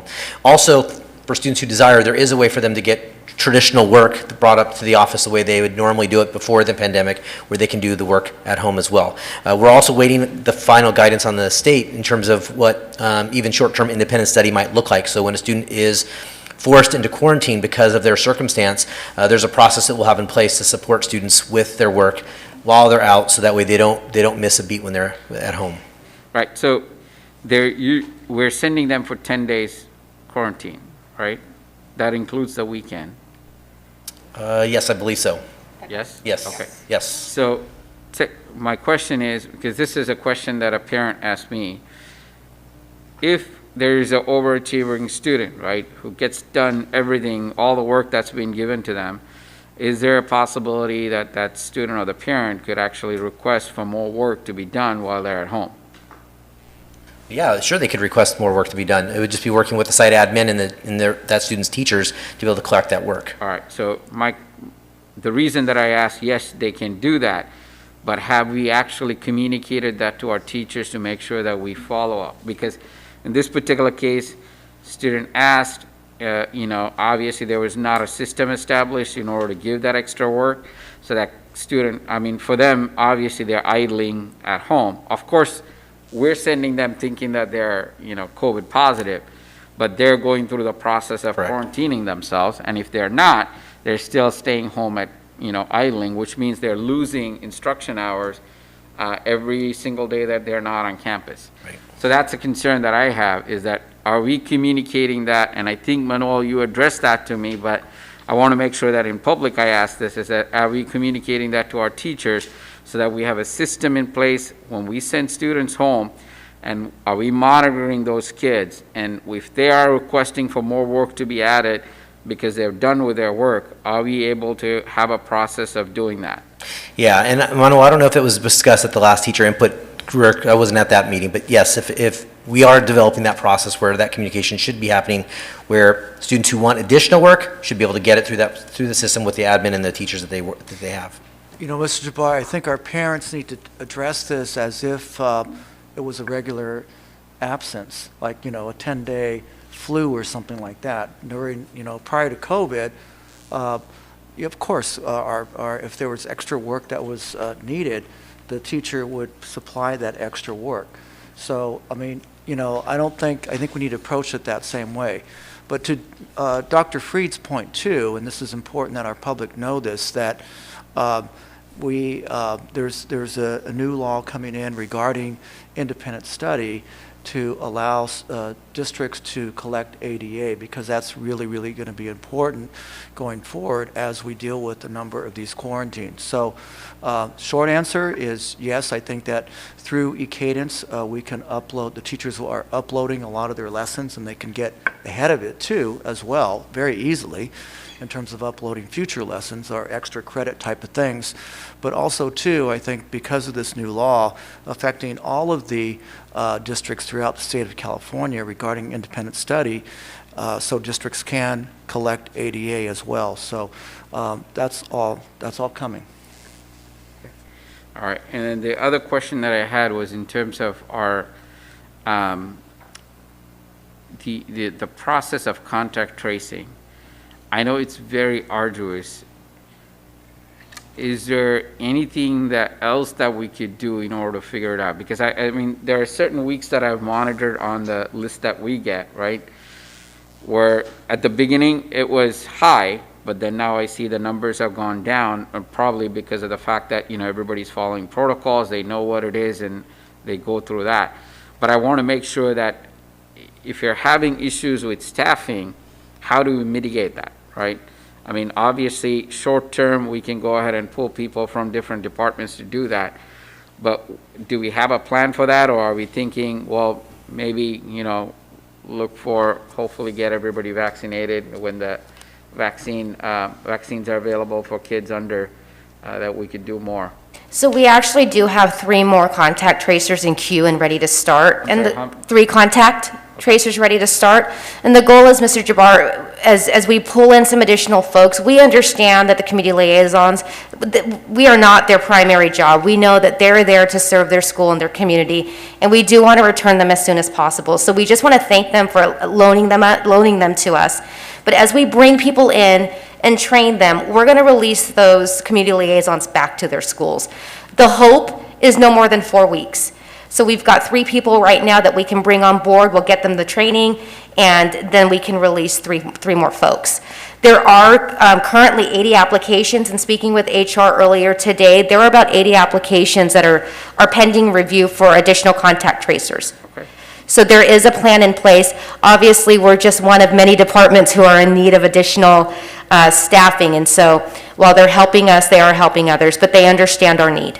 All right, perfect. And then finally, I just want to mention, I know I heard, I think Bros is having their vaccine clinic on the 25th, but I would like to see if we offered that opportunity for other student organizations to actually conduct vaccines clinics in their schools, because it is a sort of a fundraiser for these organizations as well. For every person that the organization signs up and completes the vaccine, they get $20. Oh. So it's a good opportunity for the schools, especially I think when I had that conversation, Sebastian, he jumped on it to have that conversation with Carlos, and I think it was arranged. So if there are other schools interested, it might be an opportunity for us to really bring the community along, and because the students are going to reach out and get the people who are not being vaccinated to come and get vaccinated. So Yeah, we can definitely work with Abdullah and possibly Carlos to get other schools on board to host a similar event. perfect. Thank you. That's it. Thank you. Did you want to talk about the dashboard? I will. Oh, yeah. Just real quick too, the other update is we now have a dashboard. Sorry, 'cause I know the camera. We now have a dashboard that we're going to be putting on the website. Oh, So okay. our test positive numbers will be public, not just for all of you, but for our community at large. So that started, I think, last Friday, but And it's it's going to be posted. divvied up based Once on a week. schools and Yep, yes. school sites, right? Okay. Yeah, because it's a little bit, that's a question that I've been having with healthcare agency, because it's a little bit tough to navigate their website and finding out how the schools are having, right? I mean, it just says, I think they've color-coded it, saying the threshold is like if you're 100 and above a certain color, 50 and above a certain color, but I think it'll be better for us as an organization to put it up so we're transparent with the public and they know and the parents know in their school sites. Thank you. Okay. Thank you. Good. All right. Thank you. Thank you. Thank you. Good job. 10. Okay, so we are on to Public comments. item 10. 10. 10, public comments. And are there any other public comment requests? Okay. 11. Okay, seeing none, we'll go on to item 11, items of business. 11.1, resolution number 2021/22-B-03, recalculation of the 2020-21 appropriations limit and establishing the 2021-22 estimated appropriations limit calculations. So moved. Second. I have a motion and a second. Do I have any questions, comments? This is a roll call vote. Seeing none, Mrs. Trejo, Aye. Mr. O'Neill, Aye. Mr. Jabbar, Aye. Mrs. Smith. Aye. And I vote aye. Resolution passes. Item 11.2, resolution number 2021/22-B-04, adjustments to income and expenditures general fund. Resolution number 2021/22-B-05, adjustments to income and expenditures of various funds, and 2020-21 unaudited actual financial statements. So moved. I Second. have a motion and a second. This again is a roll call vote. Any questions or comments? Seeing none, Mrs. Trejo, Aye. Mr. O'Brien, And Mr. O'Neill.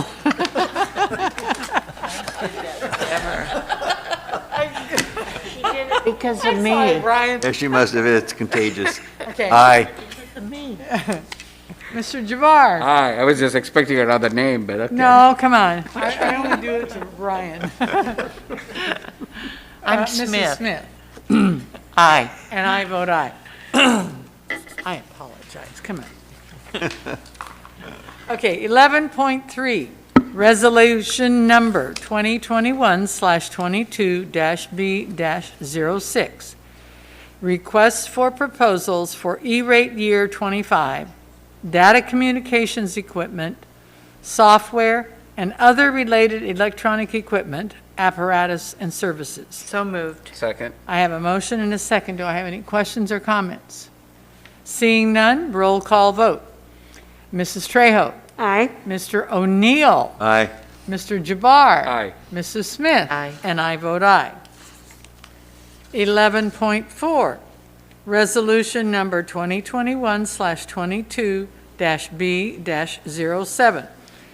Authorization to sign applications and associated documents. So moved. I have a motion and a second. Any questions, comments? Seeing none, it's a roll call vote. Mrs. Trejo. Aye. Mr. O'Neill. Aye. Mr. Jabbar. Aye. Mrs. Smith. Aye. And I vote aye. 11.5, resolution number 2021/22-B-08, California Public Entity Pension Stabilization Trust. So moved. Second. I have a motion and a second. Do I have any questions or comments? Nancy, were you? Yes, so we do have the representative, Carrie Ellison from Morgan Stanley, as well as Jeff from Keenan as well, to be here to answer any questions that you may have. Okay. So this was, we presented this at the board workshop last month, so just want to make sure that if there's any questions that you may have. I think you covered it pretty well, and they brought the guarantee in writing of how much we're going to get. Yeah, there you go. I thought, All right. yeah. That thumbs up counts as yes. Yeah, all right. So you're, Well, we have, with their support, the experience has been very, very good, and the district I did help previously did extremely well, and so given this kind of time, and so I just want to make sure that they're here to answer any questions, and I already did have conference call with them to include more questions, just to make sure, how the different ways to deposit, as well as which type of investment as well. And so the fund that they helped us look at is a fund that I'm very comfortable with as well. What's the timeline? Our goal is to make the deposit hopefully within 2 weeks. It does take some time to set up with the county treasury. They do wire the money that way, so it's go through OCD. So the goal will be to set up 4 different deposits, about kind of every couple weeks, and then have all the money in there by the holidays. So usually the holidays generate better return. But Carrie can add anything more if there's any questions. But our goal is yes. Any other questions? no, I think I asked all the questions that I had last time, so. Anne Marie? I'm good. Okay. Now, we had a very good presentation, and I'm just looking forward to us making some money. Yes, Yeah. yes, thank you so much. Okay, seeing no additional questions or comments, this is just a roll call vote as well. So, Mrs. Trejo. Aye. Mr. O'Neill. Aye. Mr. Jabbar. Aye. Mrs. Smith. Aye. And I vote aye. 11.6, this is a public hearing, sufficiency of textbooks and instructional materials. Open the public hearing. Does anyone wish to speak? Seeing none, I will close the public hearing. Item 11.7, resolution number 2021/22-E-02, textbooks and instructional materials compliance for 2021-22. So moved. Second. I have a motion and a second. Do I have any questions or comments? Let me just say that this is our annual public hearing, basically to determine if each pupil in the district has sufficient textbooks or instructional materials in history, social science, mathematics, reading, English language arts, science, health, world languages, and visual and performing arts. So any comments or questions? Seeing none, it's a roll call vote. Mrs. Trejo? Aye. Mr. O'Neill? Aye. Mr. Jabbar? Aye. Mrs. Smith? Aye. And I vote aye. 11.8, resolution number 2021/22-E-03, National Hispanic Heritage Month. So moved. Second. And I have a motion and a second, and I think this speaks for itself. And this, again, is an action item. Any questions, comments? Okay, seeing none. Mrs. Trejo? I vote aye. Mr. O'Neill? Aye. Mr. Jabbar? Aye. Mrs. Smith? Aye. And I vote aye. All right, we will be celebrating that month. Then item 11.9. This is a resolution number 2021/22-E-04, Attendance Awareness Month. So moved. Second. I have a motion and a second. Attendance Awareness Month acknowledges that good attendance matters and is essential for student achievement and graduation. It raises public this month will raise public responsiveness to the detrimental effects of chronic absenteeism. It's important to be there. Okay, any other questions or comments? All right, we had a roll call. I mean, we had a motion, didn't we? Yeah. All right, this is a roll call vote. Mrs. Trejo? Aye. Mr. O'Neill? Aye. Mr. Jabbar? Aye. Mrs. Smith? Aye. And I vote aye. Okay, resolution number 2021/22-E-05, Red Ribbon Week. So moved. Second. Second. I have a motion and a second. And of course, this is the National Week of Activism that empowers our youth and any concerned group to stand out, speak up, and seize control against drugs. All right, any questions or other comments? Seeing none, Mrs. Trejo. I vote aye. Mr. O'Neill. Aye. Mr. Jabbar. Aye. Mrs. Smith. Aye. And I vote aye. Item 1111, resolution number 2021/22-E-06, International Translation Day. So moved. Second. All right, I have a motion and a second. International Translation Day is an international day celebrated every year on September 30th. This is an opportunity to display pride in a profession that is becoming increasingly essential in the era of globalization, and an act to recognize the role of professional translation in connecting our district with our families and our communities. Any other comments, questions? Seeing none, roll call vote. Mrs. Trejo? I vote aye. Mr. O'Neill? Aye. Mr. Jabbar? Mrs. Smith? Aye. And I vote aye. 11.12, resolution number 2021/22-E-07, COVID-19 effects on participation in extracurricular and co-curricular activities, along with minimum academic standards. So moved. Second. I have a motion and a second. Now, the COVID-19 pandemic has had an immeasurable impact on our student health and well-being. And for many students, extracurricular activities are the glue that connects them to and engages them in school. This resolution is going to suspend for the first quarter of 2021-22 year only the academic probation restriction in Board Policy 71101.04 that requires a student to have passed 4 classes during the previous grading period in order to use probation for eligibility, so that the issues created or exacerbated by school closures during the 2021 year will not further distance students from school. So that's what this is for. We want to help those students that were immensely harmed by our whole last year of online learning. Any questions or comments? Mrs. Trejo?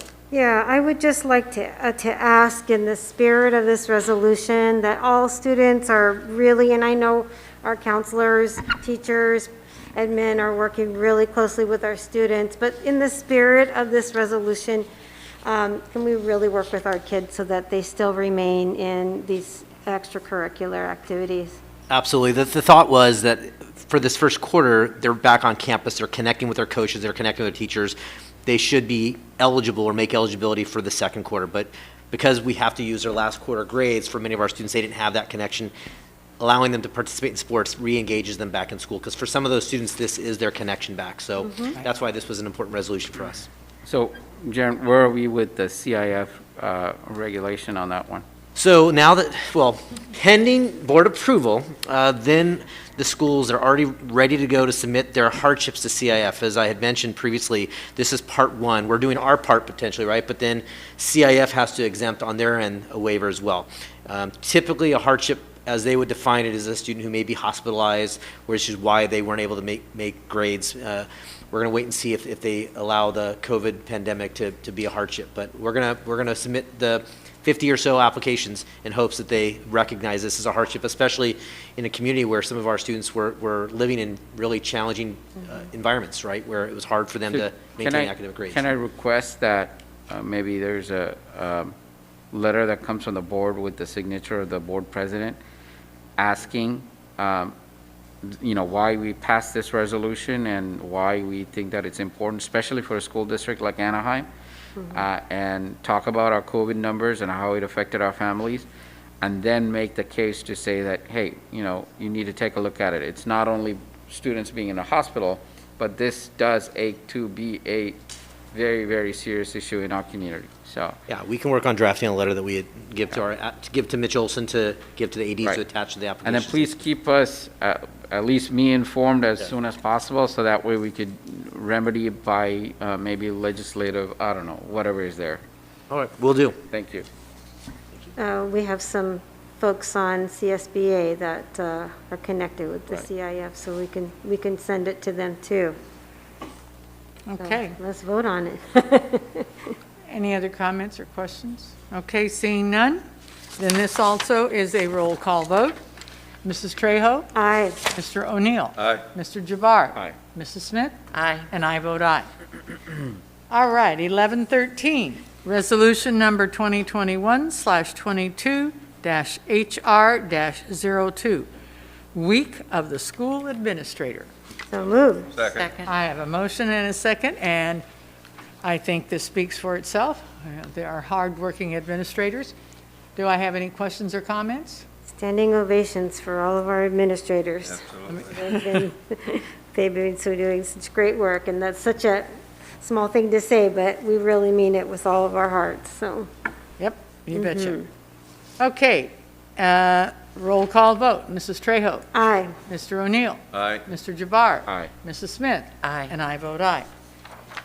11.14, Memorandum of Understanding for the California Department of Public Health K-12 School Laboratories.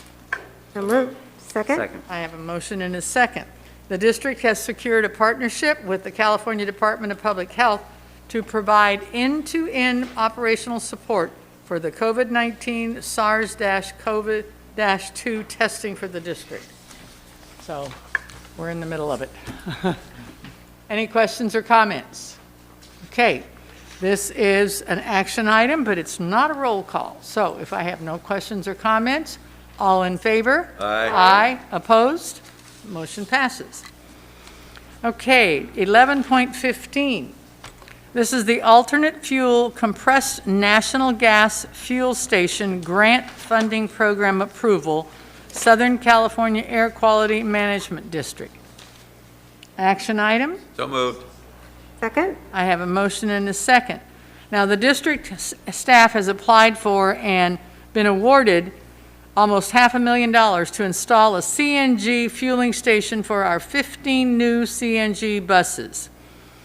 And this will be, for us, a cost savings over the long run from currently using off-site fill stations. So going right along with all this, Nancy, did you have some additional information for us? Yes, so thank you so much. So basically, currently, our drivers are driving to, different parts of the area, actually outside our city, to get filling. And so it does take them some time to go there and come back. And so this will be a great opportunity for us. There could be some cost to the district, but I would say almost 80% to 90% will be paid for by the grant. So it's a great opportunity for us.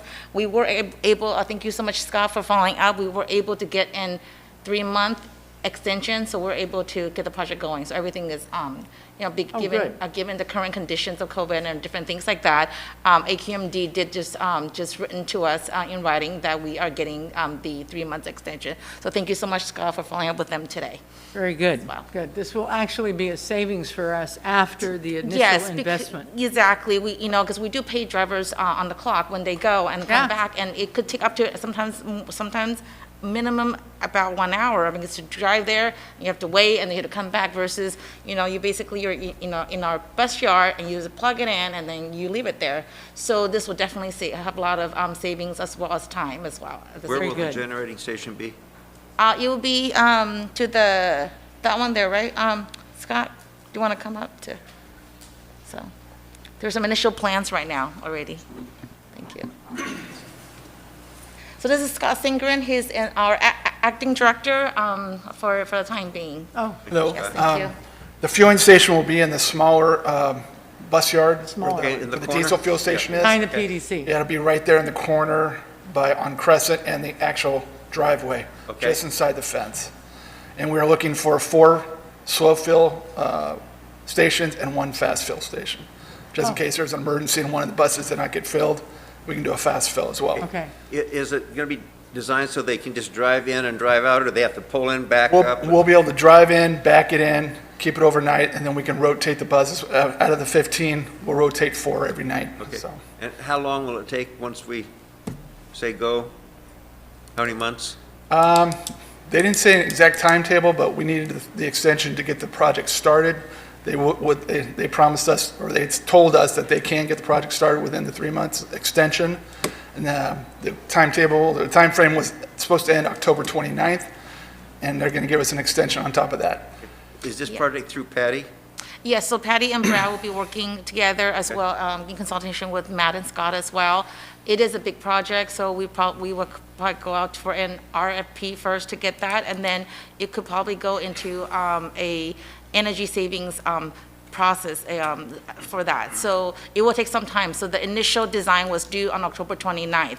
So that does not give us a lot of time. And so we did get that 3 months extension for that. So we'll be working with Patty and Brad to get that piece going as well. Okay. Thank you. Any other questions? Okay, very good. Seeing none, let us vote. All in favor? Aye. Aye. Opposed? Motion passes. Okay, this is under Educational Services, our school-sponsored student organizations, and Abdullah, you get to vote. Okay? Do we have 5 school? So moved all 5? Okay. Second. I have a motion and a second to approve all 5. Okay. Any questions? Yeah, are we looking to establish this Agape Belize Q Club at every high school site? No, it's 5 sites, What are the other 2 that we're looking at? Magnolia and... Magnolia and Oxford. Oxford are still going to be planning to submit, because this is before the board tonight as well. So I thought that because we're having, I don't know if it connects, but we do have Anaheim High School, which is going to have its biotechnology program. I don't know how that will connect to this, but... Anaheim is not the pilot. Right now, we're considering this a pilot project. Okay. All right. Okay, so if this is a pilot project, we have Cambridge, You have Catella, Cambridge, and Savannah. Catella, And you're saying the other 2 that are Savannah, coming up would be Oxford and Magnolia? Yeah. Okay, now, they're not on here tonight, No. but, okay. These are the early achievers, okay. Okay. Any other questions, comments? Okay, seeing none. All in favor? Aye. Aye. All right. Any opposed? Motion passes 6 Well, let's to first nothing. vote. There you go. All right. First vote. Okay. Item 1117. This is revised board policy 71101.01.01, promotion, retention, first reading. This is an information item. Does anybody have any questions, comments? All right. Item 11.18, another information, information approve. action item, because this is board policy, multiple policies, second reading. Second? We have a motion and a second for all 5? Yes. Okay.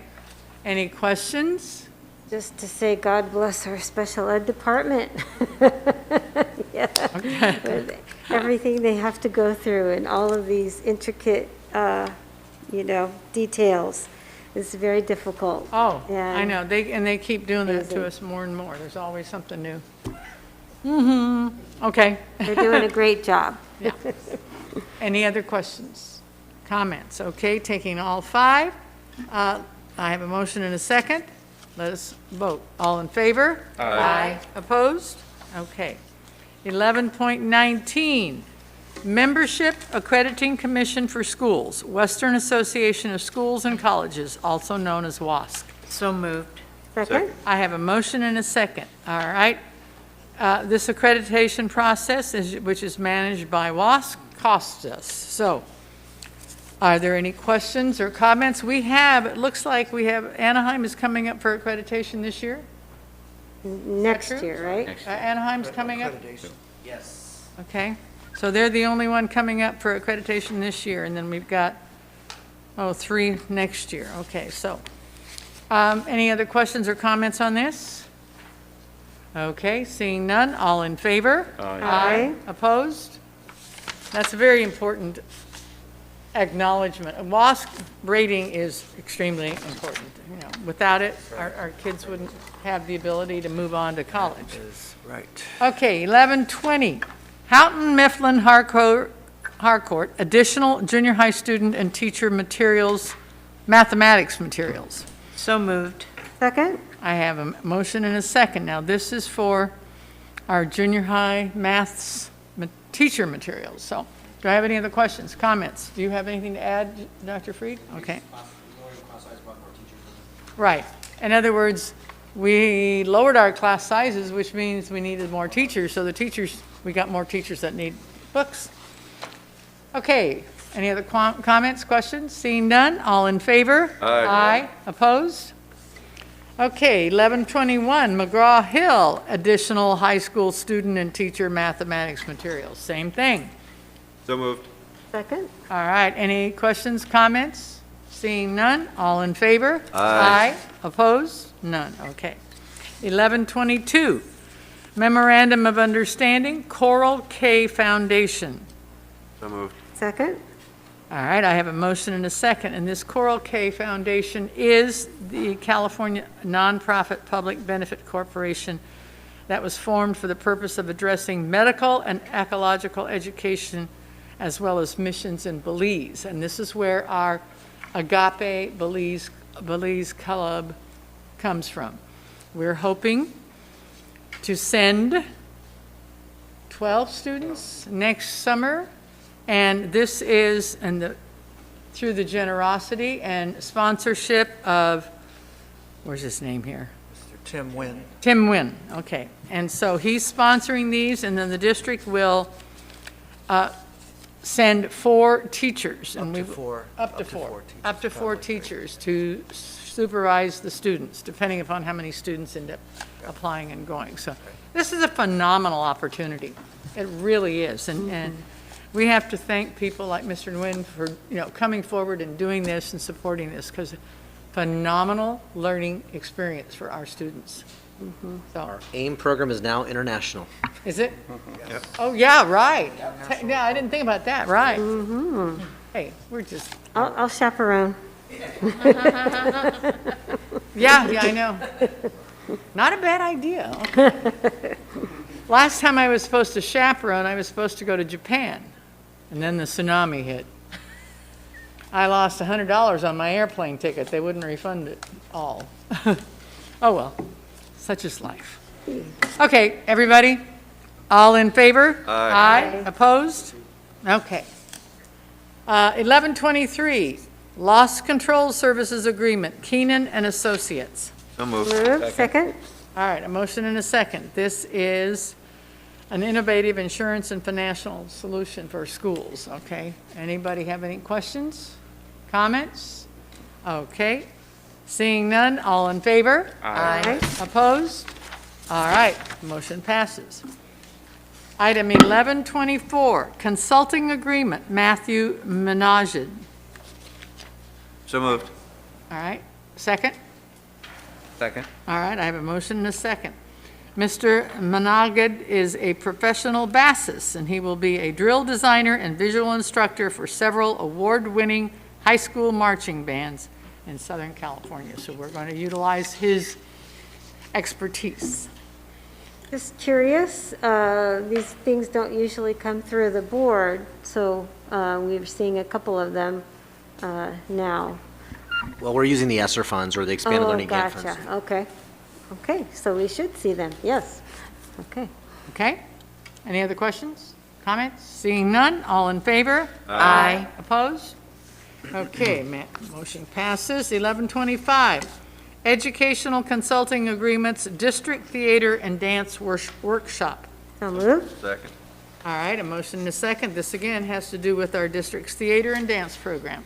So, any questions or comments? Seeing none, all in favor? Aye. Opposed? 1126, Contract, Independent Educational Evaluation, TAS Kids. So moved. Second. Second. I have a motion and a second. Any questions, comments? Okay, all in favor? Aye. Opposed? Item 11.27, Agreement, Aviana Healthcare Services. So moved. Second. Motion and a second for a private duty nurse who will accompany a student to school, okay, and provide their doctor-ordered specialized health care. All right, and no questions or comments? All in favor? Aye. Aye. Opposed? 1128, Agreement, Hilton Anaheim Artificial Intelligence Summit. So moved. Second. Motion and a second. Do I have any questions or comments? Anything extra to add, Mr. Freed? It's going to be very exciting. Oh, yeah. We're going to be leading the way again. Artificial intelligence have a great agenda plan. I want to recognize Amy Kwan, whose leadership in helping to put this venue together, of course, through a lot of the context that Superintendent Matsuda has made over the last few years. It's going to be exciting. Can we change the date so I can be here? Yeah, November 5th, huh? Yeah. You're going back east again? Okay, it sounds really interesting. Okay, any questions, comments? Seeing none, all in favor? Aye. Opposed? Okay, 1129, Initial Contract Proposal, AUHSD to the Anaheim Secondary Teachers Association. This is an information item. Any questions or comments? Okay, 11.30, Public Hearing Initial Contract Proposal, AUHSD to Anaheim Secondary Teachers Association. Open the public hearing. Any public comments? Hearing none, close the public hearing. 1131, Initial Contract Proposal, Anaheim Secondary Teachers Association to AUHSD. This is an information item. All right, item 1132, Public Hearing, Initial Contract Proposal, Anaheim Secondary Teachers Association to AUHSD. Open the public hearing. Any comments? Seeing none, close the public hearing. I love to do that. 1133, Revised Board Policy 8806, Child Abuse Prevention. So moved. And reporting, second reading. Second. So I have a motion and a second. Any comments or questions on this? Seeing none, it's our second reading, and we will pass or not pass this. All in favor? Aye. Aye. Opposed? It passes. 1134, New Board Policy 6219.01, Duty to report all employees second reading. So moved. Second? This is a motion and a second. This is also an action item, and this is where all employees have to provide reports of misconduct. It's everyone's duty. Okay.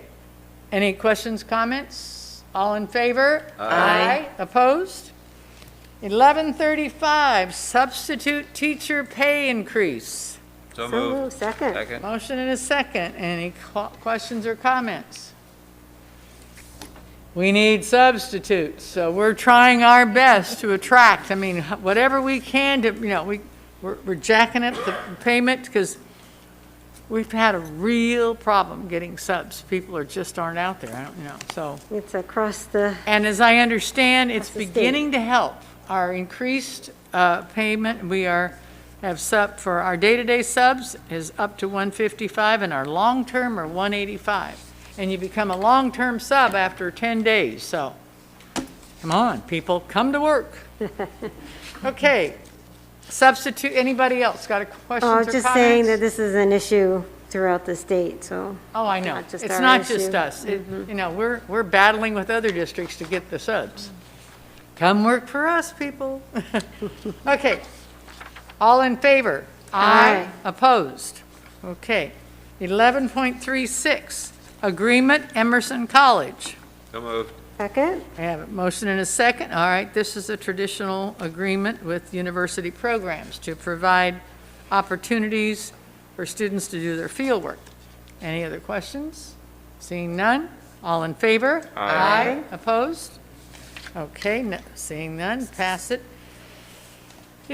11.37, Board of Trustees announcement of appointment or reappointment candidate of Personnel Commission member. Move to reappoint. Second? Okay, so we are moving to reassign? Reappoint. Reappoint. Reappoint. Paul Anderson. Okay, to And reappoint Andreessen. Paul Andreessen, okay.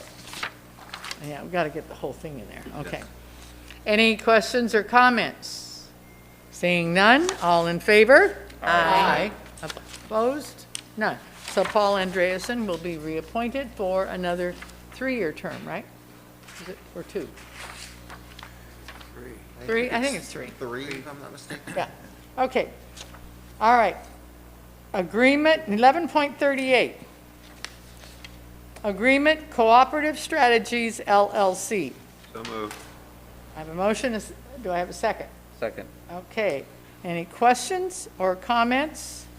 This is the firm that will do our Realignment. evaluation of our district lines. If need. They are or the need. same one that did it for us at the beginning, aren't they? Yes, that's correct. They'll help us to determine whether trustee areas need to be adjusted based on the census from 2020. Okay. So okay, this is, it has to be completed by March 1st, right? Okay. Well, Are we And- not, we're not running into any timeline issues with? No, the Department of Finance has not issued the validated numbers yet, so they're coming out this month. We are hopeful that you'll have a presentation from Cooperative Strategies in October. The process then will go forward with the maps, and adoption needs to happen by March 1st. Okay. Any other questions, comments? All right, all in favor? Aye. Opposed? Okay. Consent calendar. The board will list consent calendar items they wish to pull. Pull 12.8 CC and 12.9. That's CCC. I was going to say 12.8 SCC, 12.8 CCC. CCC, Triple C. triple C, And then 12.9. and 12.9. Anyone else? Move the balance. Second? All right, I have a motion and a second. All in favor? Aye. Aye. Opposed? Okay, 12.8.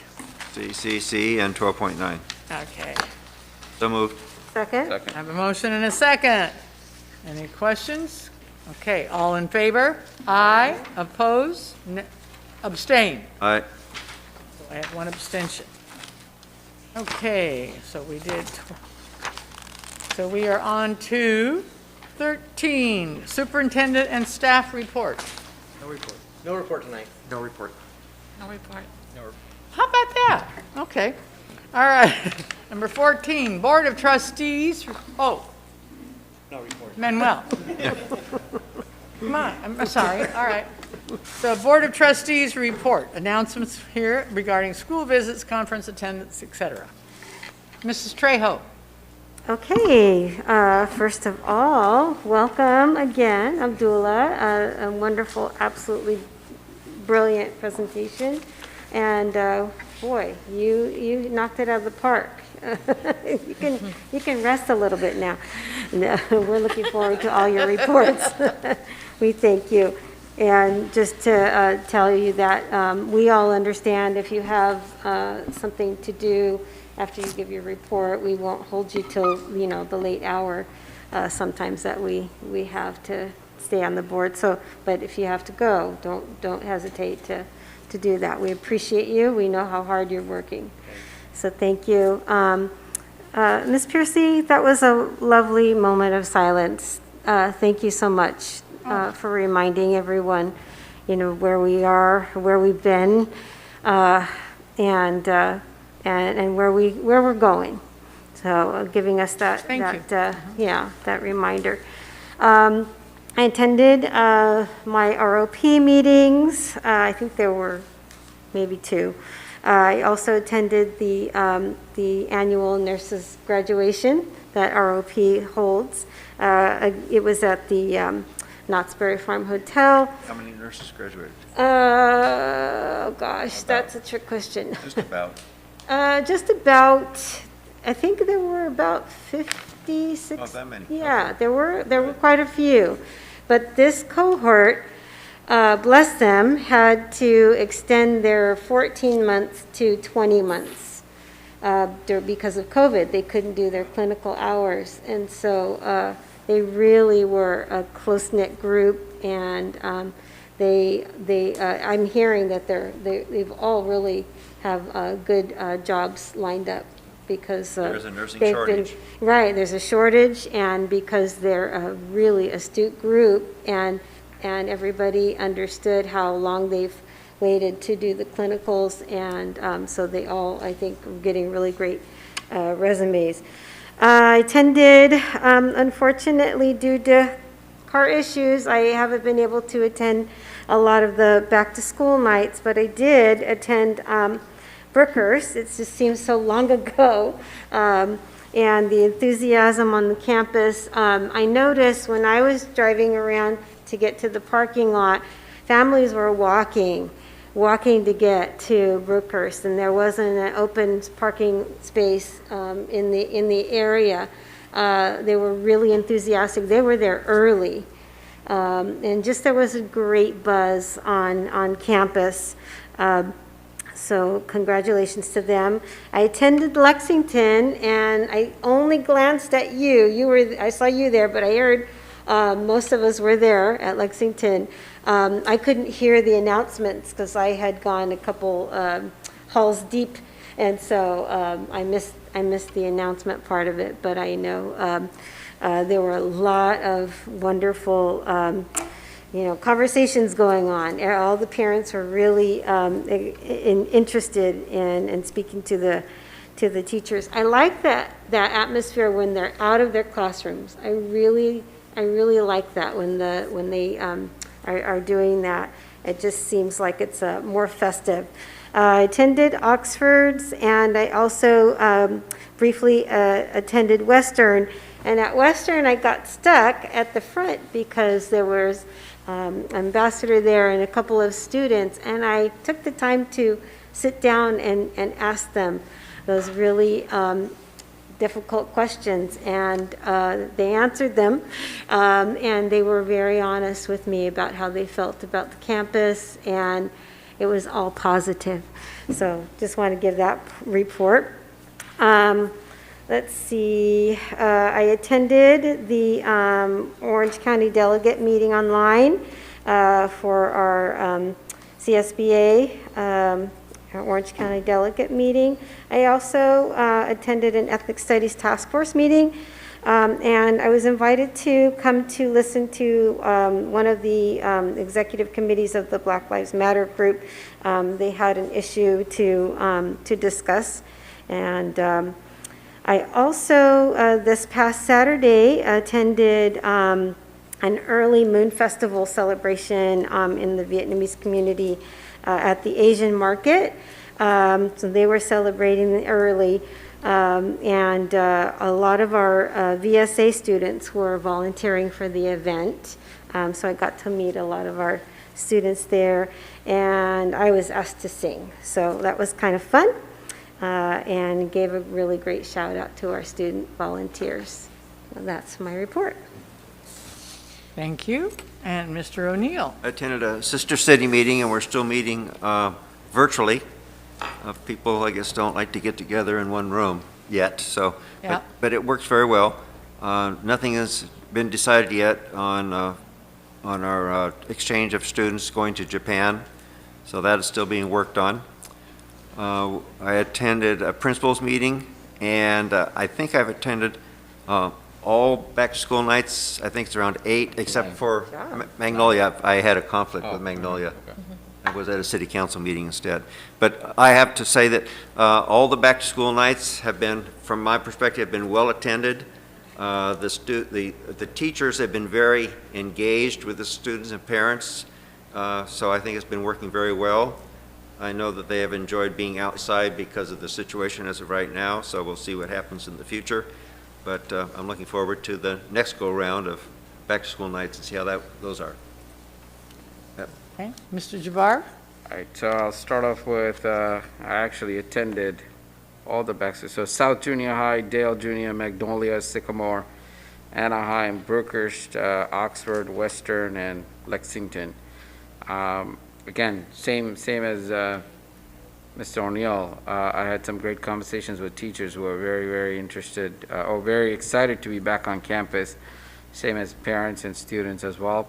I love the fact that Catella High School ambassador was at South Junior High. I think Magnolia was at Dale. I also love the fact that Anaheim High School performed, a dance team performed at South Junior High. Wow, So that was really nice to see collaboration between high school and junior high. I then attended the Anaheim High School football game, their first football game that was there. And then I attended a meet and greet with our state superintendent of public instruction, Tony Thurman, and Senate Education Committee Chair Connie Leva. So that was a very good discussion. Actually brought up the CIF rule information, and that's why they said, well, let us know how we can help. So if there's anything that we could do, we could get on it. I did have attended a press conference, and this was actually my boss convening the press conference with the chair of the Board of Supervisors to welcome Afghan refugees. We attended a meet and greet of Afghan refugees who had come to Orange County in the last 2 to 3 weeks, and they were actually at Access California. We do have a MOU with them, and I understand that we have a couple of students who have actually already come to Savannah High School. So they're open. I know I put her in touch with you. So Renee, if there's anything that we could do as a county too, let us know. There are some systems with our social services agency which is in place to help refugees. So we don't expect a ton of refugees to come to Orange County. We're actually looking maybe about 200 of them. But I don't know where they're going to settle. Most likely around Anaheim is what I hear because of the services which are concentrated here. That's about it. Thank you. Thank you. Mrs. Smith? All right. Well, I was overjoyed to attend the back-to-school night at Oxford, and I went with a 7th grader and his family, and we went to all of his different classes, and he told me his favorite teacher was Mrs. Groover, and he said, when you see her door, you will light up. And when I went in and she made her presentation along with all the other teachers' presentations, I went over to her afterwards and I said, I can see why kids groove on you because she is a personality plus. And it was just a lovely evening and a wonderful time to reconnect with teachers that were there when we started the school, and gives me great heart what we've accomplished over the years. The Insurance Committee, we have done, I think, wonderful work, and as Grant reported tonight, the numbers have come down, and considering the medical crisis that we are experiencing, that's really heartwarming. And then the Discipline Committee I attended. But I just want to say one thing.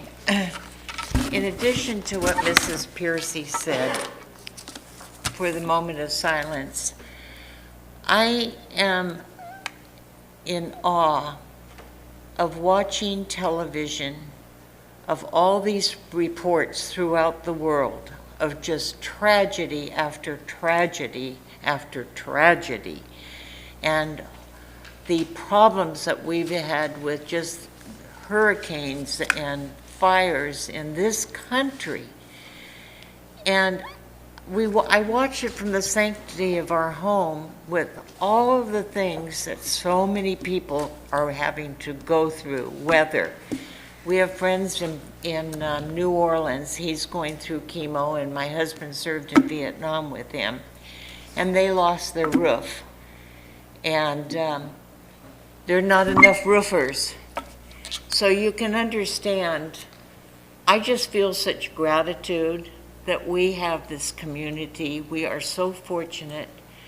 And I just love so many of you wonderful people that have worked through all of this with everything that we are going through. And it's heartbreaking. But all I can say is I hope everybody takes a feeling of gratitude for how fortunate we are that we have weathered what we have, everybody else has weathered. We've come through what we've come through and worked together, and I just feel heartened that we've got wonderful people doing wonderful things and caring about our community. And so thank you, and thank you, Manuel. And I welcome you, Abdullah. All right. So nice to have you, hon. Okay, it has been back to school night season, and it has, there have been a number of them. And it's really, it's great to go. I love getting to the back to the school night. And what I really enjoyed seeing was how some of our schools are really connecting well to their feeder junior high.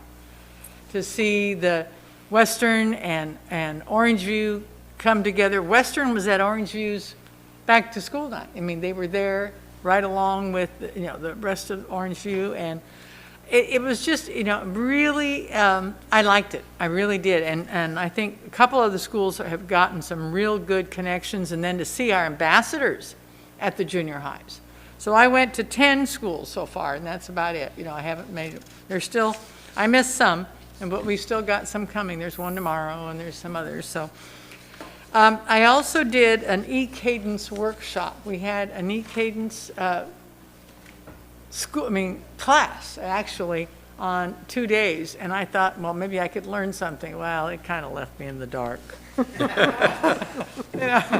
I was there the first day, and I'm going, okay, this isn't quite what I was looking for. So it was actually teaching people who kind of already knew what they were doing, okay, and I didn't have any clue. So I kind of gave up the second day. I've attended a couple of the opening of school task force because they meet every 2 weeks, and that is really an interesting meeting. I mean, because we've got at least 40 teachers that come together, and they bring up questions and ideas, and I love it. And I think Jeff is doing a great job of kind of keeping things going, and Manuel too, because Manuel and Jeff Morgenstern, are running it. But I really like it, and I love hearing what the teachers have to say. I also attended the Sister City meeting online, and we're not even trying to get them actually to Japan this year. We're just trying to get them online, maybe, if we can get some kind of an exchange between our students online. So we're working on that. I attended the CSBA webinar yesterday on dealing with board meetings and disruptions and what you can do, and because there's a lot of how do you say, campaigning or protesting or demonstrating about people and what they feel, whether it be a class or a mask or grades or whatever, they're out there. So I attended Cypress Elementary School District's ribbon cutting. They have now moved to a new site. They have abandoned their school district building that was built some 60 years ago and isn't quite adequate anymore. And they have now a nice large building on Corporate Way in Cypress. And state of the art. So it's really nice. They had an open house, but I wasn't able to get to that. But I was there for the ribbon cutting and got a tour of the place.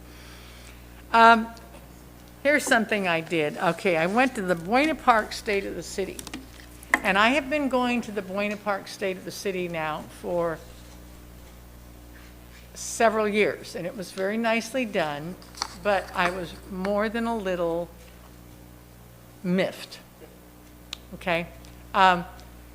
We have a large number of Buena Park residents who populate our schools. And I know about 4 years ago, they mentioned our schools and that their kids went there. But for the rest of the time, it's only been mentioning schools that are in Buena Park. Well, I wasn't happy. So I pulled Dr. Beth Swift aside and complained to her and told her, I said, you know, I'm just miffed. I said, I come here and we have all your students in our schools, but you don't mention anything about what's going on with Anaheim Union. And then she said, well, okay, I hear you, but so then I said, where's the mayor? So I went and found Connor Trout. And I chewed on Connor's ear about the same thing, He should have known better. And he said, well, you really need to talk to our city manager. So I said, the new city manager, Aaron France. I went over there and I talked to Aaron and I gave him the same thing. So I'm sorry, I woke up thinking, I wonder if they're going to mention us. And I was just we were there. Jaron was there, and Adam Hernandez was there, and Louis Lemonnier. There were 4 of us from Anaheim. Not a mention. So I just, I let him know I was disappointed. I think because we have, and I'd like to know how many, and even Beth Swift said, there we have about half of Kennedy is probably Buena Park. A little over 50%. 50%, okay? And then you got Walker. Yep. And then you have Savannah. And then you have Brookhurst. And then you have Western. And you have, so. Yep.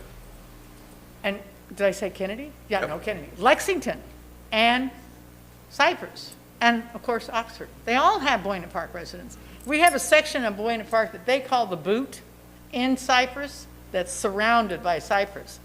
And I've always called it, and a lot of us living in Cypress call it Buena Cypress, because those people live in Buena Park, but they do everything as Cypress residents. So anyway, that was my thing. I just let them, I just had to let them know how I feel. Come on. We service a lot of your students. So anyway, hopefully next year when they have their State of the City, which is always very nice, and they do a really nice job, and there's a lot of housing projects that they are having done for affordable living.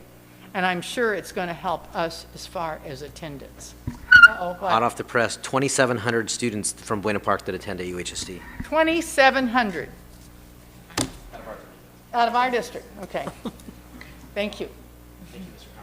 Okay, so I've got some more ammunition. Okay.